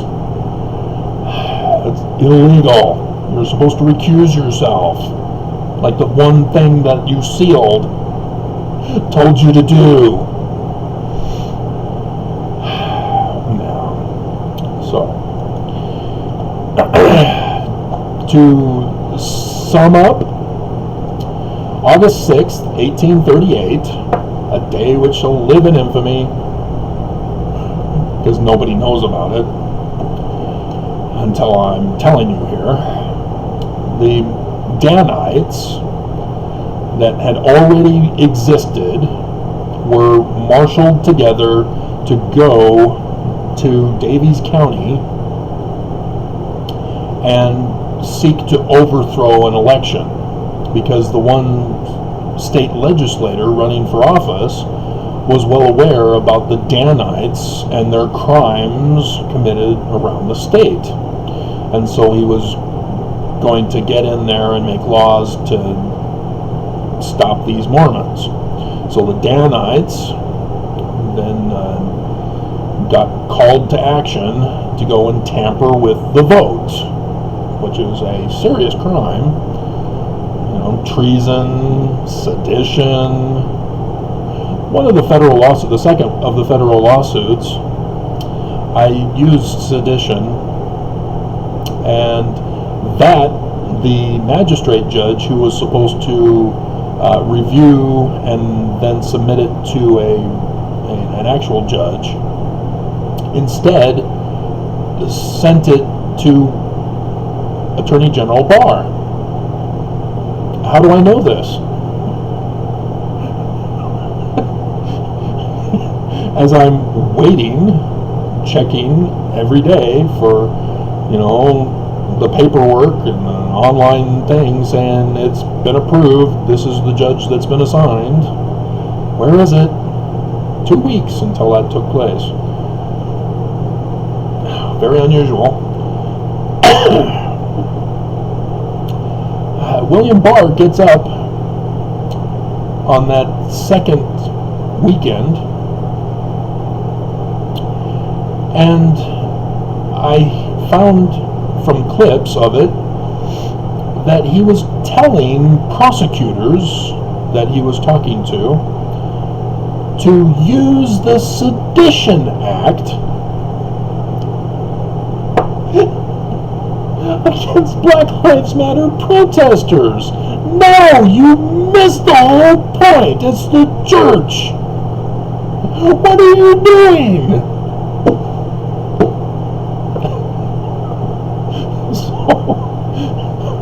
Oh my God! Because in the RICO Act, because it was RICO sedition that I filed it under,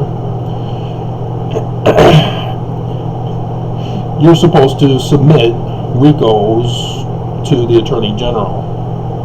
And so the magistrate judge was being obedient, as nobody else was, and sent it to the Attorney General for disposition.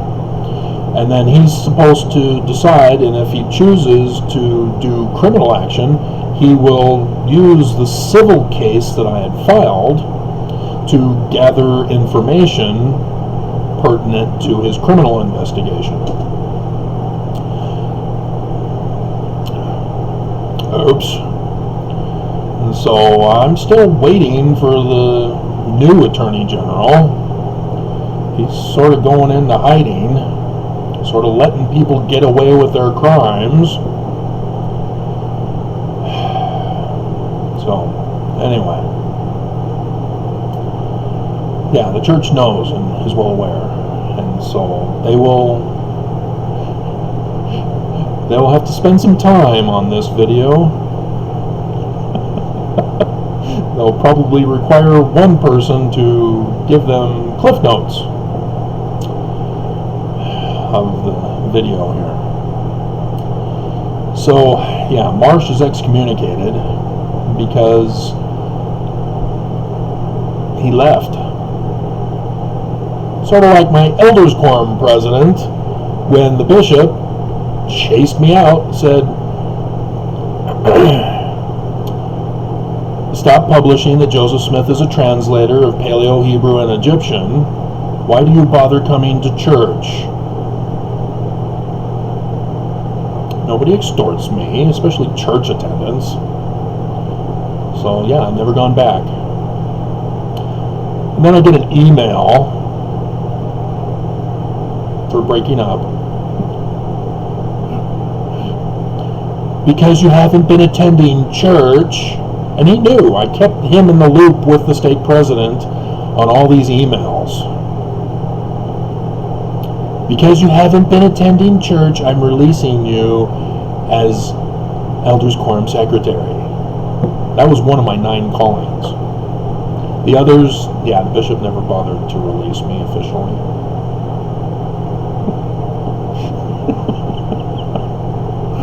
Instead, he went and told everybody in the ward to stay away from me.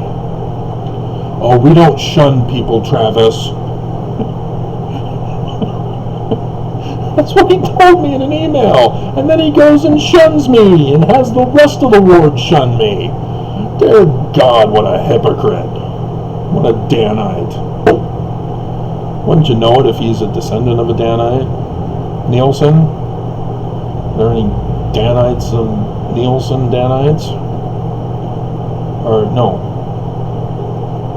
That's Nielsen was Lester, the child molester bishop. This was Reed Hammond. Hammond. Are there any Hammond Danites? Lee. Well, that's his first name, so it'd be Hall.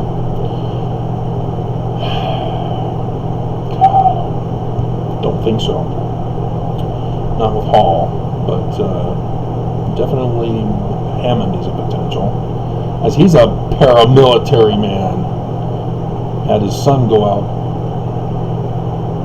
did Afghanistan tours, so whether he survived and was able to come home, I don't know. I don't really care. Alrighty. So, where was Joseph when Thomas B. Marsh got excommunicated? Liberty Jail. So who excommunicated him? Only Joseph. We saw the other one. Joseph excommunicates people. Excommunicated Samson Avard, supposedly,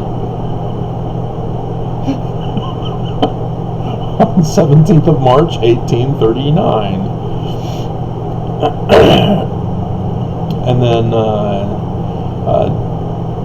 Joseph Smith did excommunicate John C. Bennett. And so notice that those excommunicated don't come back to church. Despite Thomas B. Marsh, the Mormon here, is trying to say, oh no, he came back. He was rebaptized in 16 July 1857.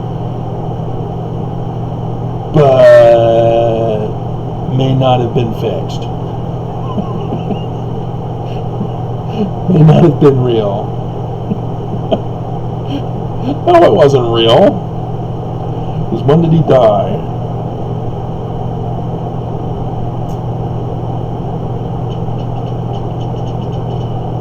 (1866).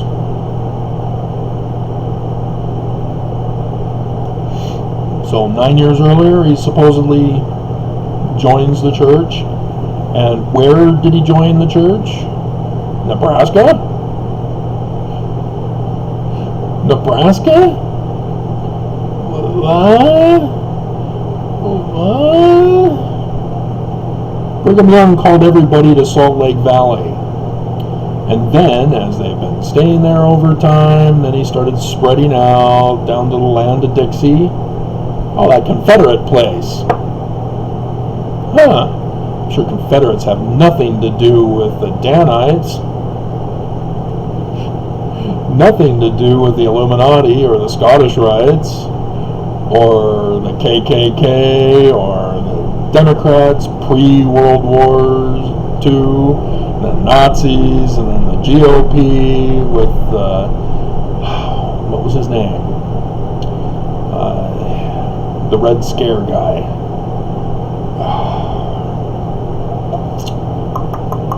The Senator Red Scare, had Disney accused of being communist, and you know that they've flipped sides.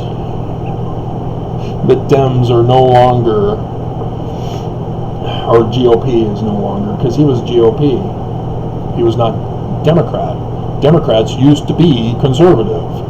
You know, the Lincoln Republicans. You know, progressive, not conservative. They flipped them with the Nixon campaign and this senator after World War II. Bugging me again.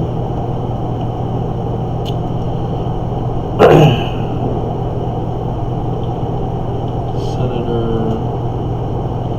Red Scare. McCarthy. Joseph R. McCarthy, Senator from Wisconsin. In the McCarthy hearings, you're a communist!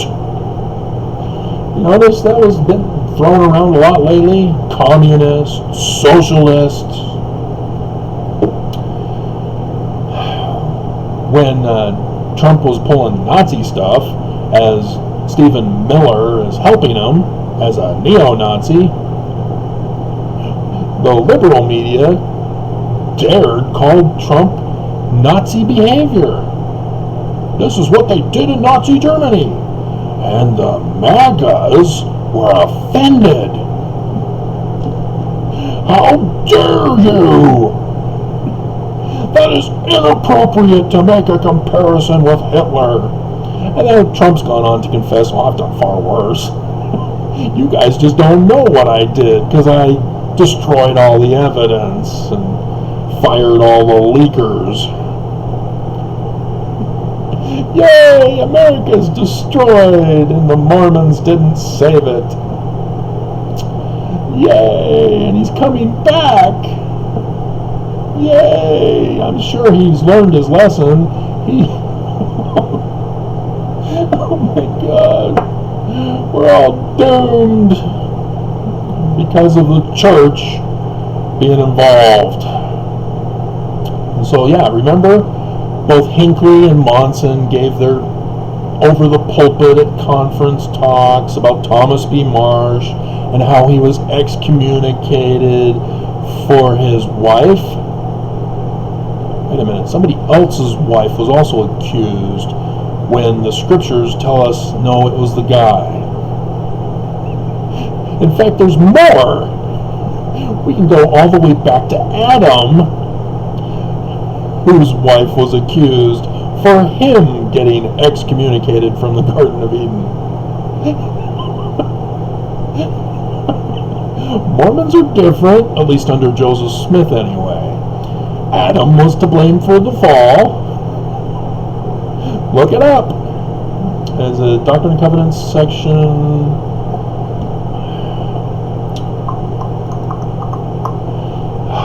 Man, I'm going to have to leave section 121 because we're going to get to it. Man, it's been a long time since I've done a very long video, hasn't it? Let's see. Devil before Adam. 29. Section 29. Verse 36. And it came to pass that Adam, being tempted of the devil. Well, you do know that Satan is abroad in the land, and his name is Shirley. Do you know that Mormon joke? Passed through seminary? For behold, the devil was before Adam, for he rebelled against me. Give me my honor, give me thine honor, and which is my power. Nelson's power is in telling the lies about church history. That's what he told the new mission presidents this year. Yay! And a third part of the hosts of heaven and drew away because of their agency. And then in verse 40, wherefore it came to pass that the devil tempted Adam, and he partook. Where's she? Gone of the forbidden fruit, and transgressed the commandment, wherein he became subject to the will of the devil, because he yielded unto temptation. Not Eve. Her name's not even Eve. Her name's Lila. She's the wife of Adam.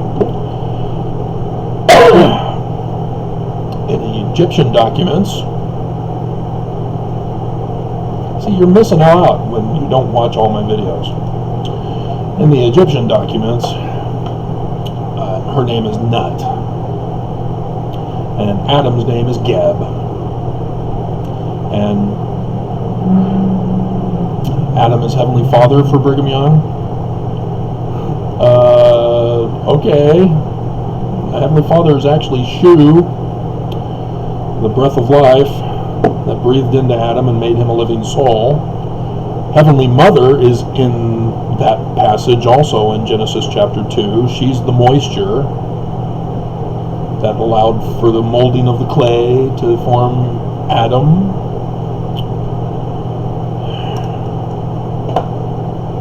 Which is from the word for soil in Semitic Hebrew.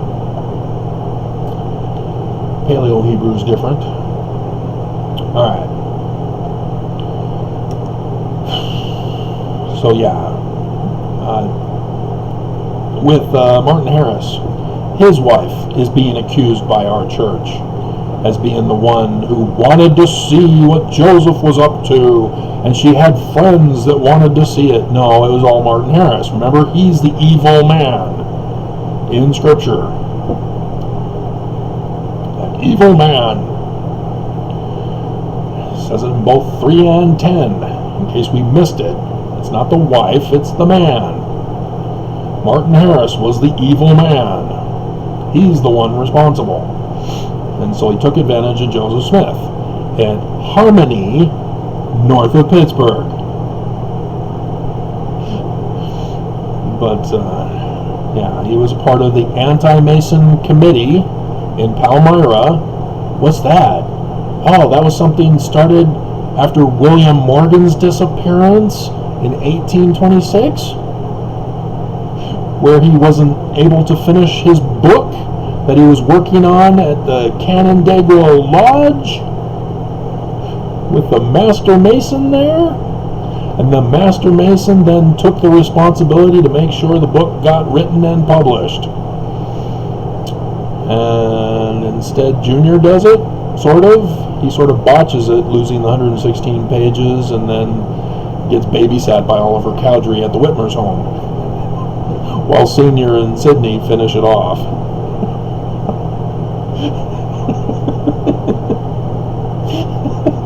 Church history is awesome if it's just told correctly. You don't need to get all supernatural and lie and say, oh yeah, Heavenly Father and Jesus comes down to Joseph Smith and Jesus tells Joseph that he's an abomination in his own sight and not to be Christian. And so Joseph Smith started a Christian church and named it Jesus Christ.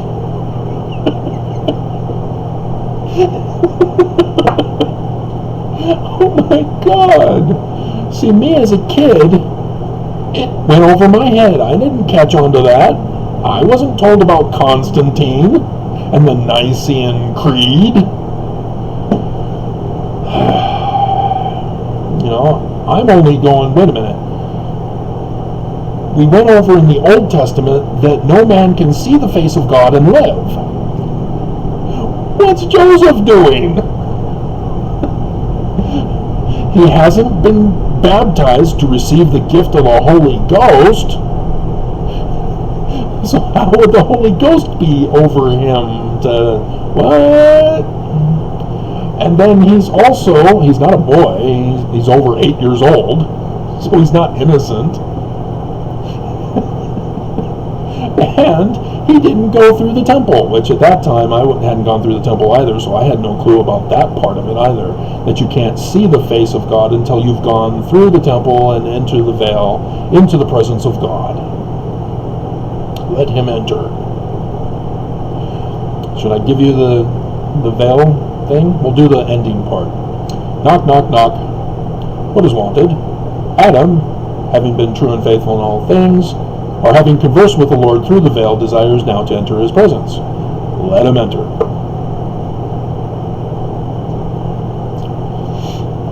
That had to be changed, of course.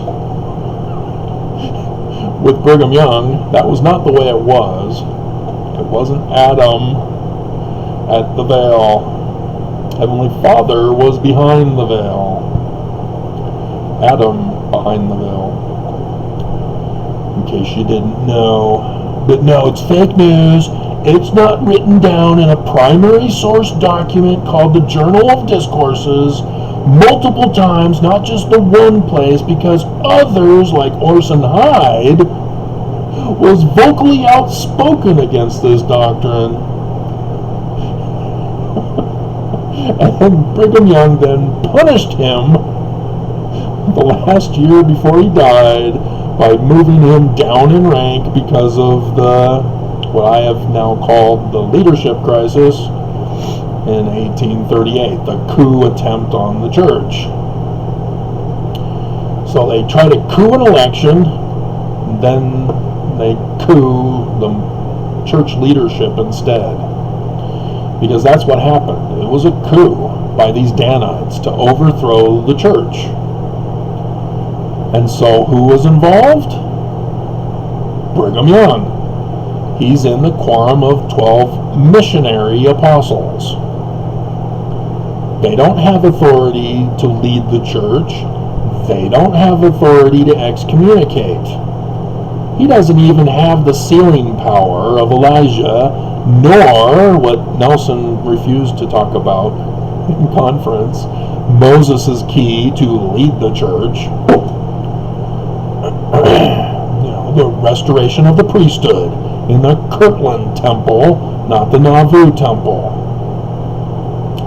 And so with Marsh being excommunicated, it was by Brigham Young. He's now the president of the 12. Joseph is in Liberty Jail. So how did they do it? We got to leave.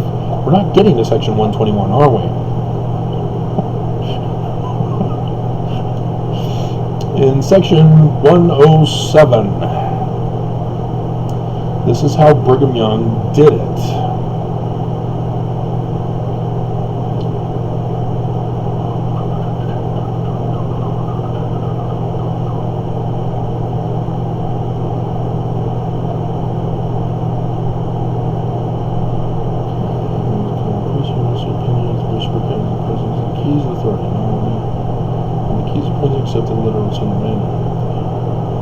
Priest of the Melchizedek Priesthood, officiate in lesser offices.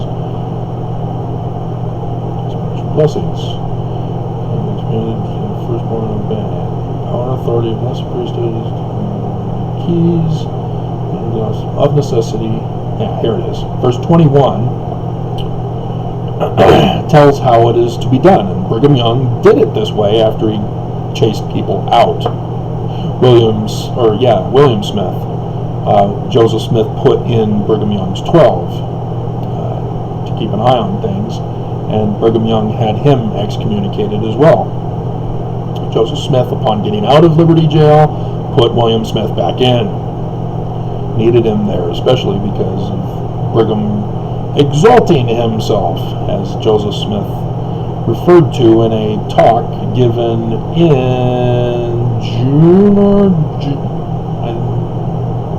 I don't think it was July also, from the 1841, but when he got out of Liberty Jail, talked to the 12 specifically, Brigham Young, and calls him Judas for what he did to Thomas B. Marsh, exalting himself.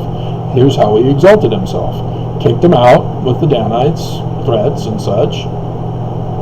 And so, of necessity, there are presidents or presiding officers growing out of or appointed of or from among those who are ordained to the several offices in these two priesthoods. Now, if you're unclear of what that means, it means those of the various quorums need to have officers, presiding officers, presidents, president and his two counselors. But here he's calling them all presidents, not counselors. So 3 presidents, not counselors. There's a reason for this, and it's because the criminal organization in America used Brigham Young's pattern of administration to form their American mafia. Yay! Church is so true. It inspires everyone. Yes. The consigliere, as it's also sometimes called. Counselor. Mormon. Brigham Young had 2. No, these guys are presidents.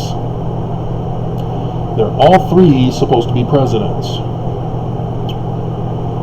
And it is different because counselors are for Joseph Smith. But he's saying to succeed him, it's presidents, not counselors. And so in verse 21, Brigham Young kicked out troublemakers, dissenters, doubters, as Nelson calls us. And he had a vote with the remaining people. Heber C. Kimball was one of them. Oh, maybe I want to be the president, Brigham. Hey! You're a dissenter, get out! But, yeah, Brigham Young is voted from among the quorum that's left, and you have to have a majority to form a quorum when circumstances render it impossible to be otherwise. Verse 28. So he had at least 7. John Taylor and Willard Richards were others. And they also were loyal to Brigham. They also were Danites. And so, yes, Brigham becomes president of the Quorum of 12. All new doctrine starts sweeping through the church while Joseph is locked up.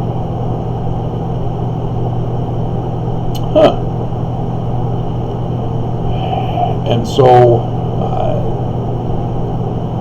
he then decides on March 17th to have excommunication hearings, just like the Elders Quorum president. Oh, you haven't been to church. You're being released from your office as secretary in the Elders Quorum. Among the other 8 that you have not been informed that you have been removed.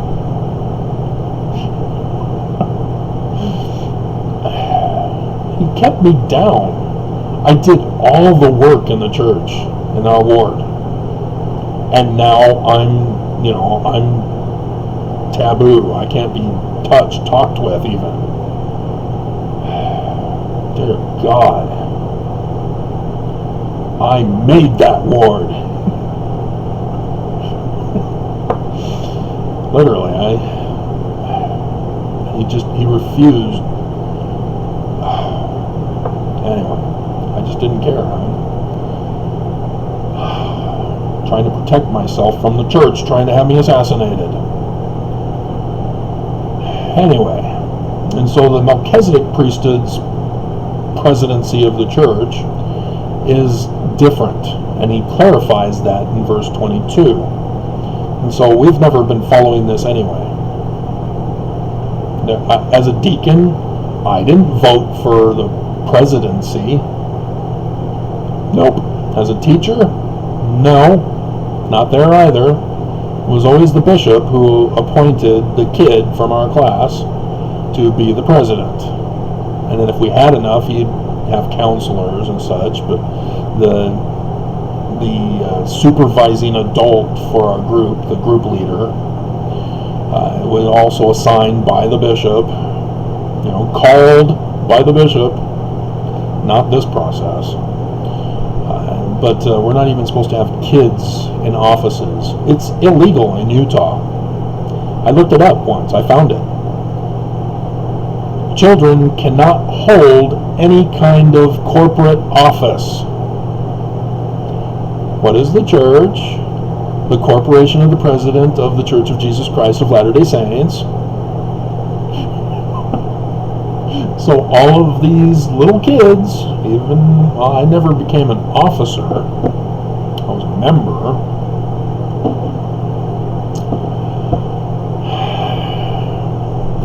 Are you calling the FBI about tithing at least as a protection racket? Because Utah will never prosecute the church for violating their own law. You can read out Helaman chapter 6 to explain the Danites for you. But the Melchizedek priesthood, the whole Melchizedek priesthood gathers upon the death of the president. And they vote. 3 high priests chosen by the body and appointed and ordained to that office. And so technically, if there's 3 presidents, you don't have one above the other. Joseph Smith was above the other counselors. So he was changing his administration for when he was dead. Nobody followed it. Obviously, Brigham Young claims he's the president.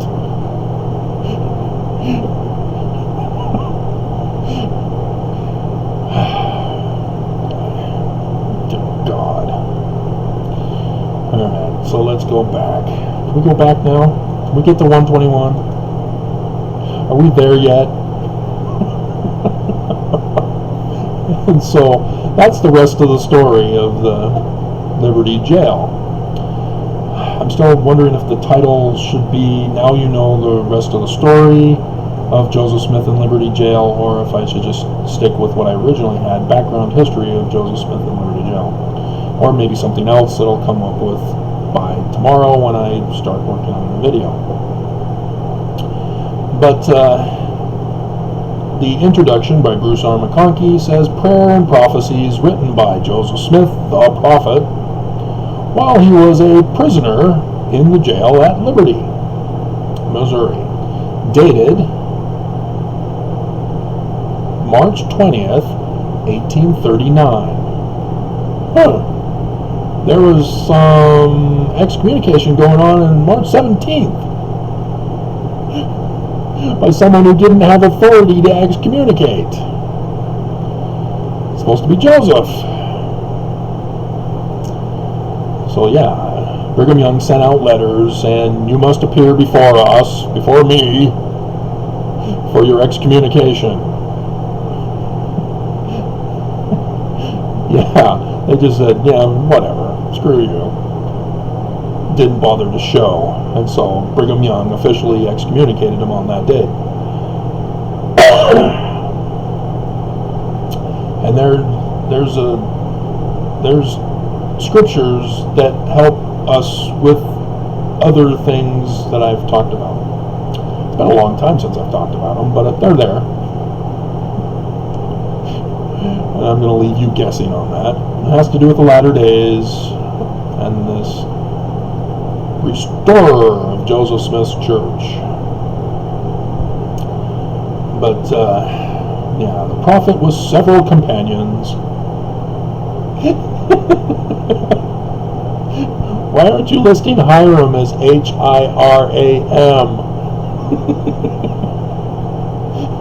Why isn't he listed, Bruce? Bruce, hello? Why did you change fence sitters? Why did you edit that out of your Mormon doctrine? Bruce.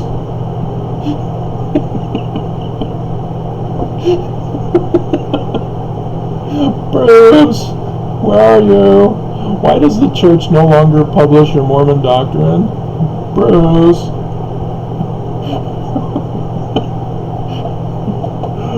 And yet we were not allowed to make corrections.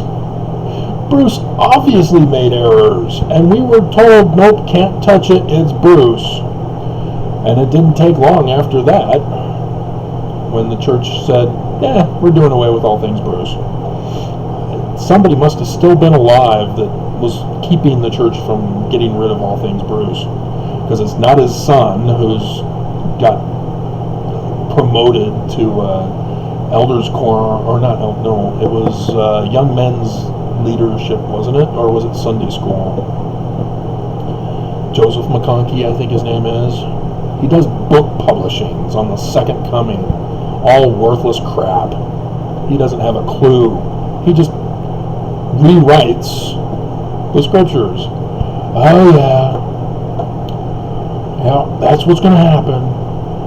My dad said in his Millennial Messiah, or Latter-day Messiah, or whatever Messiah book it was, that it was going to be nuclear war. Is that what they were planning to do on the 22nd of September, that a certain Travis Wayne Goodsell stopped? And you never thanked me for that. They've got a new date. It's December 3rd. Unless they hear this video and it gets put into their cliff notes and go, oh crap, how did he know? I already did the video. So they already know I know. And they got caught being in connection with the secret combination of America seeking to destroy America. Steve Bannon is in that group along with the Scousins. Dear God. But yeah, the prophet with several companions had been months in prison, yet still excommunicating 3 days previous.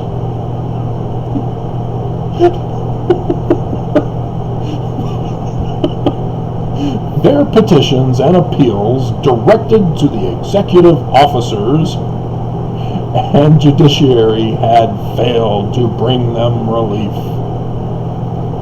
Is that why it's quoted in here? Wikipedia? Dear God. Bruce. So, let's see, their perils.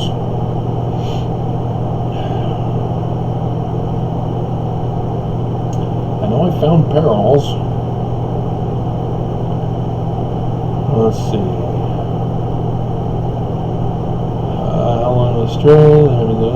How long shall they suffer these wrongs and unlawful oppressions before thine heart shall be softened toward them, and bowels be moved with compassion toward them? So yeah, this was a coup had taken place, a partial coup. Not Joseph yet. They couldn't get him permanently locked up for treason and other serious crimes. And so they had to murder him. Man, now I'm getting a saddle sore. But this is not being talked about here. I'm the one who just gave you the coup. I should probably put coup.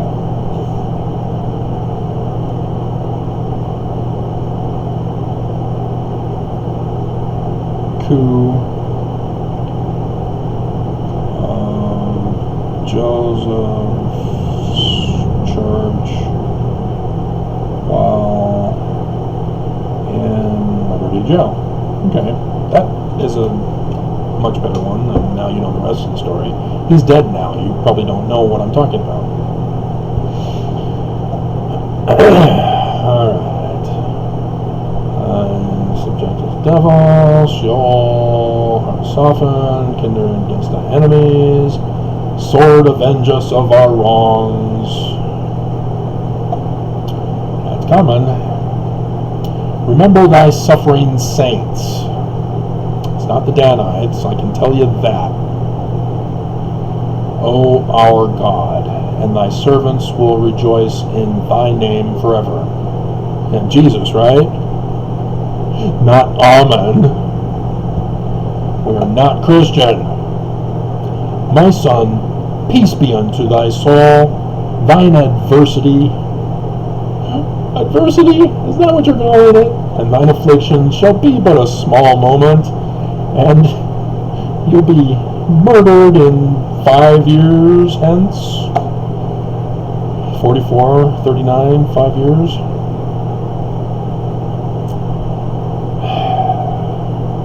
And if thou endure it well, God shall exalt thee on high. You exalted yourself rather than God exalted. Now we see the tie-in with the scripture and the one that did not get put in by Brigham Young, along with the one in 1840 where Joseph called all of the 12, excluding his brother, as Judas, and talked about the future when the Constitution would hang by a thread and the government would be destroyed and blah blah blah. Oh, that's now. Isn't that interesting?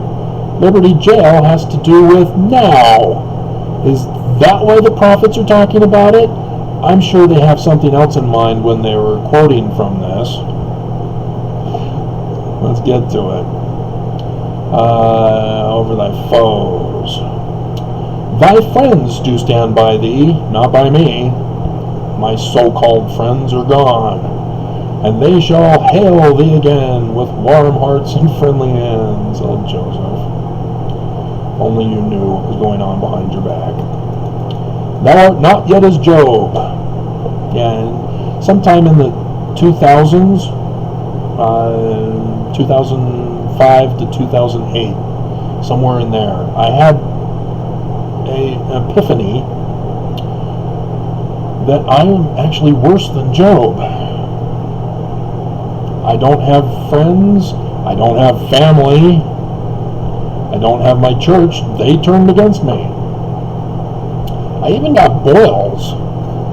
Not just the facial pimple stuff, but man, I was like, yikes, what is this?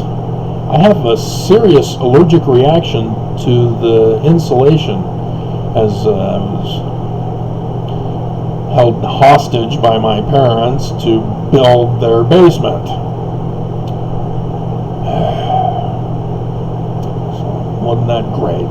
Oh, you said it was all built, all ready for us to move in, and it's not even, the house isn't even ready to move into, and we gotta stay in the living room of your apartment in Kearns?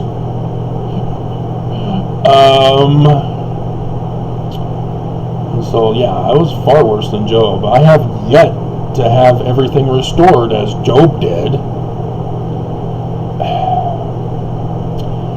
And so yes, my friends contend against me. They charge me with transgression. So yeah, I'm far worse than Job. I told that to one of she was the church historian for the church. Well, not the historian, she was in the church history department at BYU, and at the older singles ward.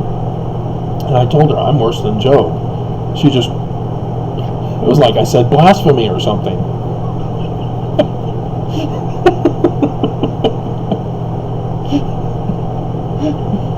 And so she was wanting to charge me with transgression for saying such a thing. And also that God has set his hand to change the times and seasons, blind their minds, and burn them in the fiery pit of hell. Let me cut off. Posterity shall be swept from under heaven. Their posterity shall be swept from under heaven.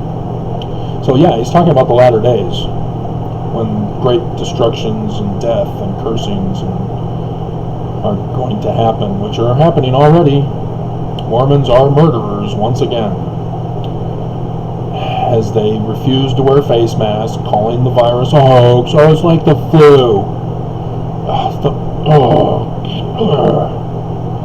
The maintenance guy put in the new curtains for me last week or two,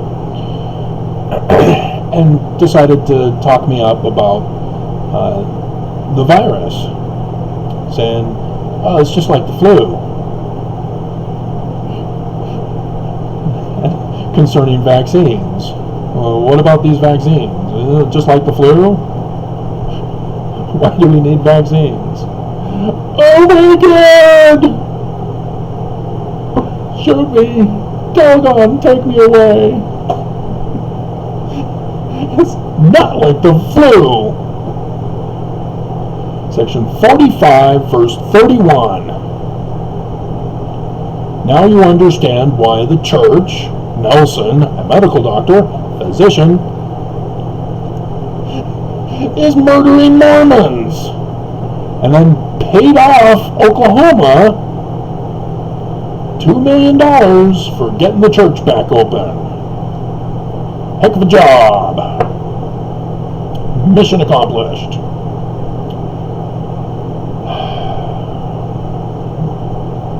So those who cry transgression do it because they are servants of sin and are the children of disobedience themselves. And that's from the Beam and the Moat.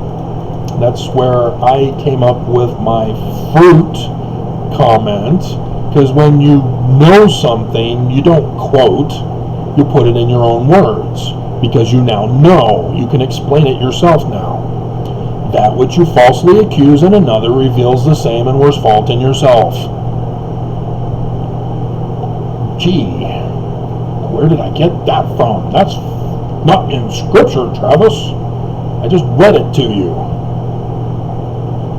I can bear testimony of its truth, because I have all these Mormons crying transgression when they are the ones disobedient. Just see how many Mormons are putting thumbs down on my videos. They're not supposed to listen to YouTube, let alone my videos. Nelson ordered them in conference to stay away from social media. Oops! So they cry transgression, putting a thumbs down, when they are in disobedience themselves because they've been ordered by the living prophet of Jesus to stay away from social media. Oops! And those who swear falsely against my servants, that they might bring them into bondage and death. Oh, hey, that's me. I was brought into bondage for 6 years in Utah's secret concentration camp, and they tried to have me assassinated, and the church tried to have me assassinated with the 2 lawsuits, and yes, as I told you about, because of coronavirus. They purposely spread it here in Utah. Governor Herbert was all set. He said, we are going to set the example for the rest of the world on controlling and containing the virus. And then I served the church in the first lawsuit, and then all of a sudden Herbert just did nothing.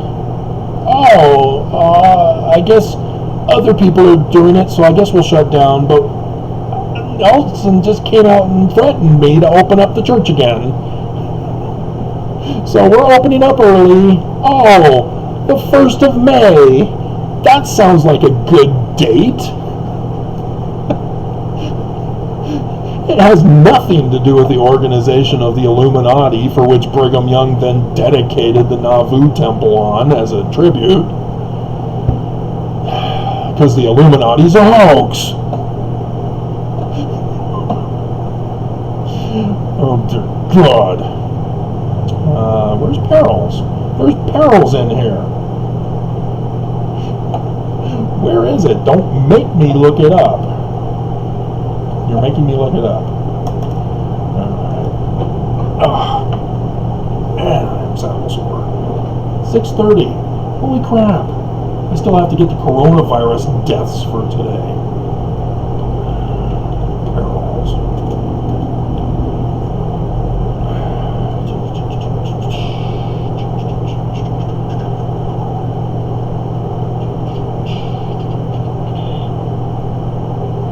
Oh, it's 22.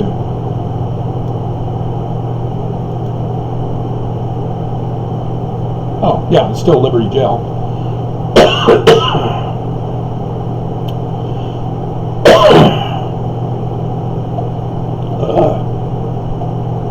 So yeah, it's a continuation of it from 121.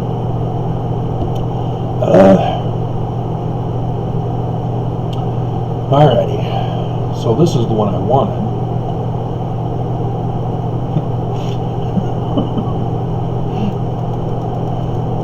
The ends of the earth shall inquire after thy name,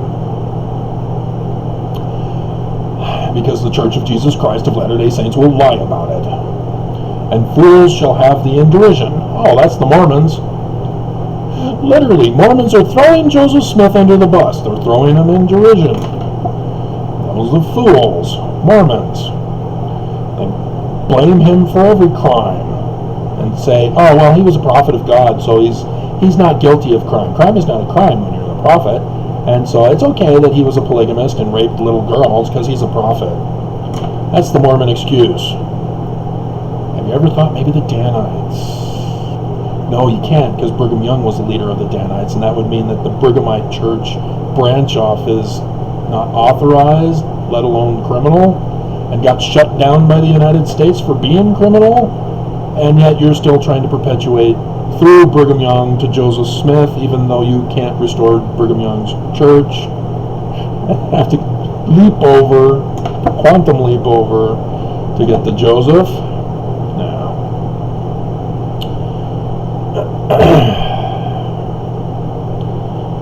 And hell shall rage against thee, while the pure in heart, and the wise, and the noble, and the virtuous shall seek counsel and authority and blessings continually from under thy hand. The 38,000 are gone.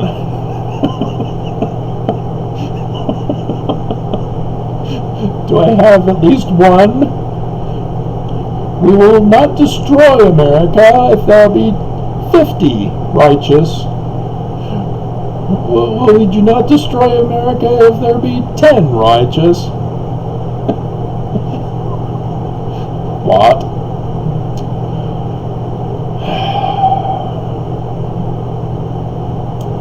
And thy people shall never be turned against thee. It's actually Abraham talking to the messengers, and then they go talk to Lot, and then the men do a Roman period anachronism and want the messengers to participate in their temple rituals.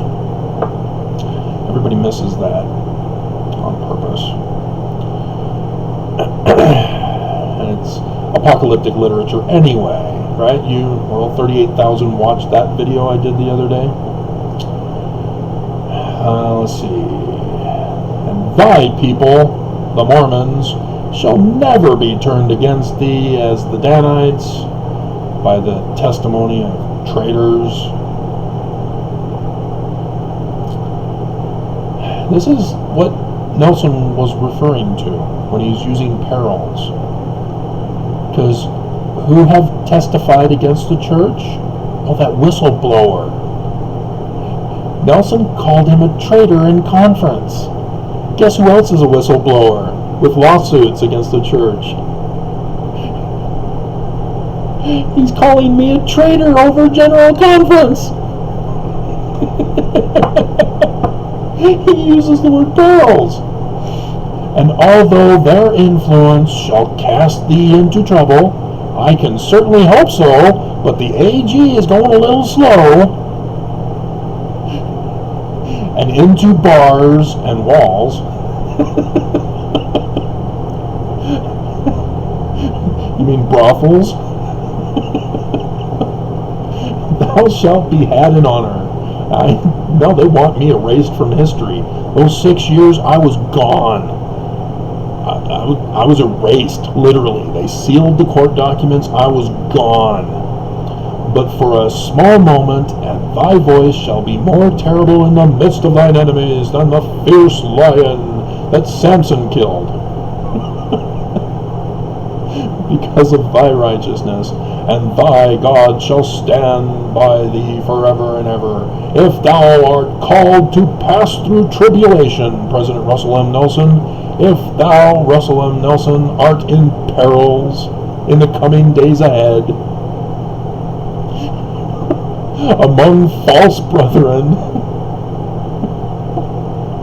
if thou art in perils among robbers, am I trying to steal from God, from the tithing, by reporting them to the FBI and the Attorney General? What? And asking others to do the same? Me? Me? If thou art in perils by land or by sea, that was their flight plans to flee to non-extradition countries. You could be a big do.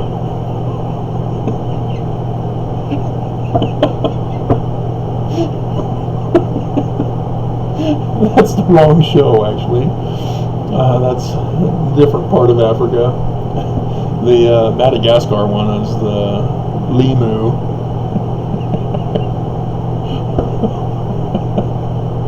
Madagascar is the new temple announcement from conference. The 13 new. Oh, 13! Just like the Knights Templar on October 13th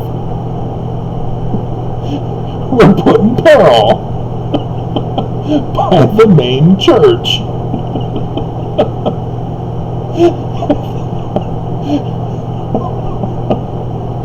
Oh, dear God. Fun times. If thou art accused with all manner of false accusations. They're not false, Nelson. You're the false one. Again, I already read that to you in the previous passage. But you falsely accuse. You have falsely accused me. You have condemned me and locked me up. It's time for justice. So, yes. They're here at the end. You've got a huge bombshell addition for your conference report. Nelson called me a traitor.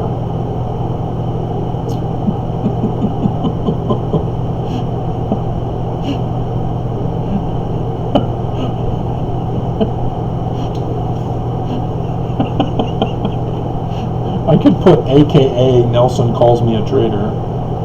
AKA Nelson calls me a traitor at conference.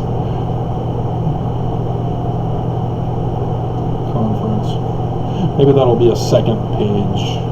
May not be in the title. We'll see. Yep, there, cling to thy garments. It's the magic underwear of Brigham Young, because Joseph, again, nothing to do with that. And it definitely wasn't an undergarment for Adam and Eve when they were found naked in the Garden of Eden. You know that one? That's from your washing and anointing initiatories. You go into the final booth, where originally you had 2-piece put on you. You raised your arms, so he put on the top one, and then you step in, and he gives you a wedgie with the bottoms, and then there was the 1-piece after that. But he had me tuck mine in, and it was because I was a new initiate. That's why I used the actual garments that I would wear from then on out. But the actual one was a 1-piece. You still get wedgies on those. But yeah, you go into the booth, and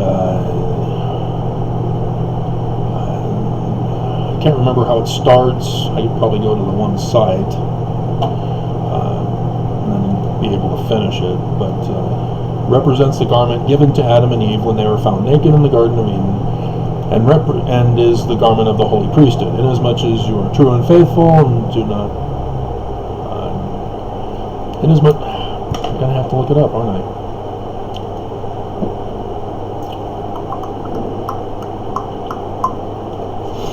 It will be a shield and a protection to you against the power of the destroyer until you have finished your work on the earth. Initiatory, anointing the garment. Brother so-and-so, having authority, I place this garment upon you for and in behalf of who is dead, which you must wear throughout your life. It represents the garment given to Adam when he was found naked in the Garden of Eden, and is called the garment of the holy priesthood. Now, this has been changed since then. I think they have it in the notes. In 2005, initiates were instructed to clothe themselves in the garment, and then it was changed later, and I don't think they updated this, so the person who's running this website is no longer alive, I guess. Yeah, you wear regular clothes, church clothes, white shirt and slacks, not white slacks, to do initiatories now. Wear throughout your life. It represents the garment given to Adam when he was found naked in the Garden of Eden. It's called the garment of the holy priesthood, as much as you do not defile it, but are true and faithful to your covenants. Which covenants? The covenant path. You see, I had no idea what those were yet. No idea. And I was through this. There I was. I'm listening to the devil talking to the Catholic priest. And we're being told to kill ourselves if we violate these covenants of loyalty oaths to the leaders of the church, just like the Danites did. Huh. It will be a shield and a protection to you against the power of the destroyer until you finish your work. Okay. And it's the same with women. Sister, having authority, I place this garment upon you. Blah, blah, blah. Oh, wow, almost 3 hours. I am sore, and I still need dinner. Missed dinner. We're getting too late at night, because now if I have dinner, I'm going to be sleeping and then have regurgitation that's going to cause a yuck in my throat.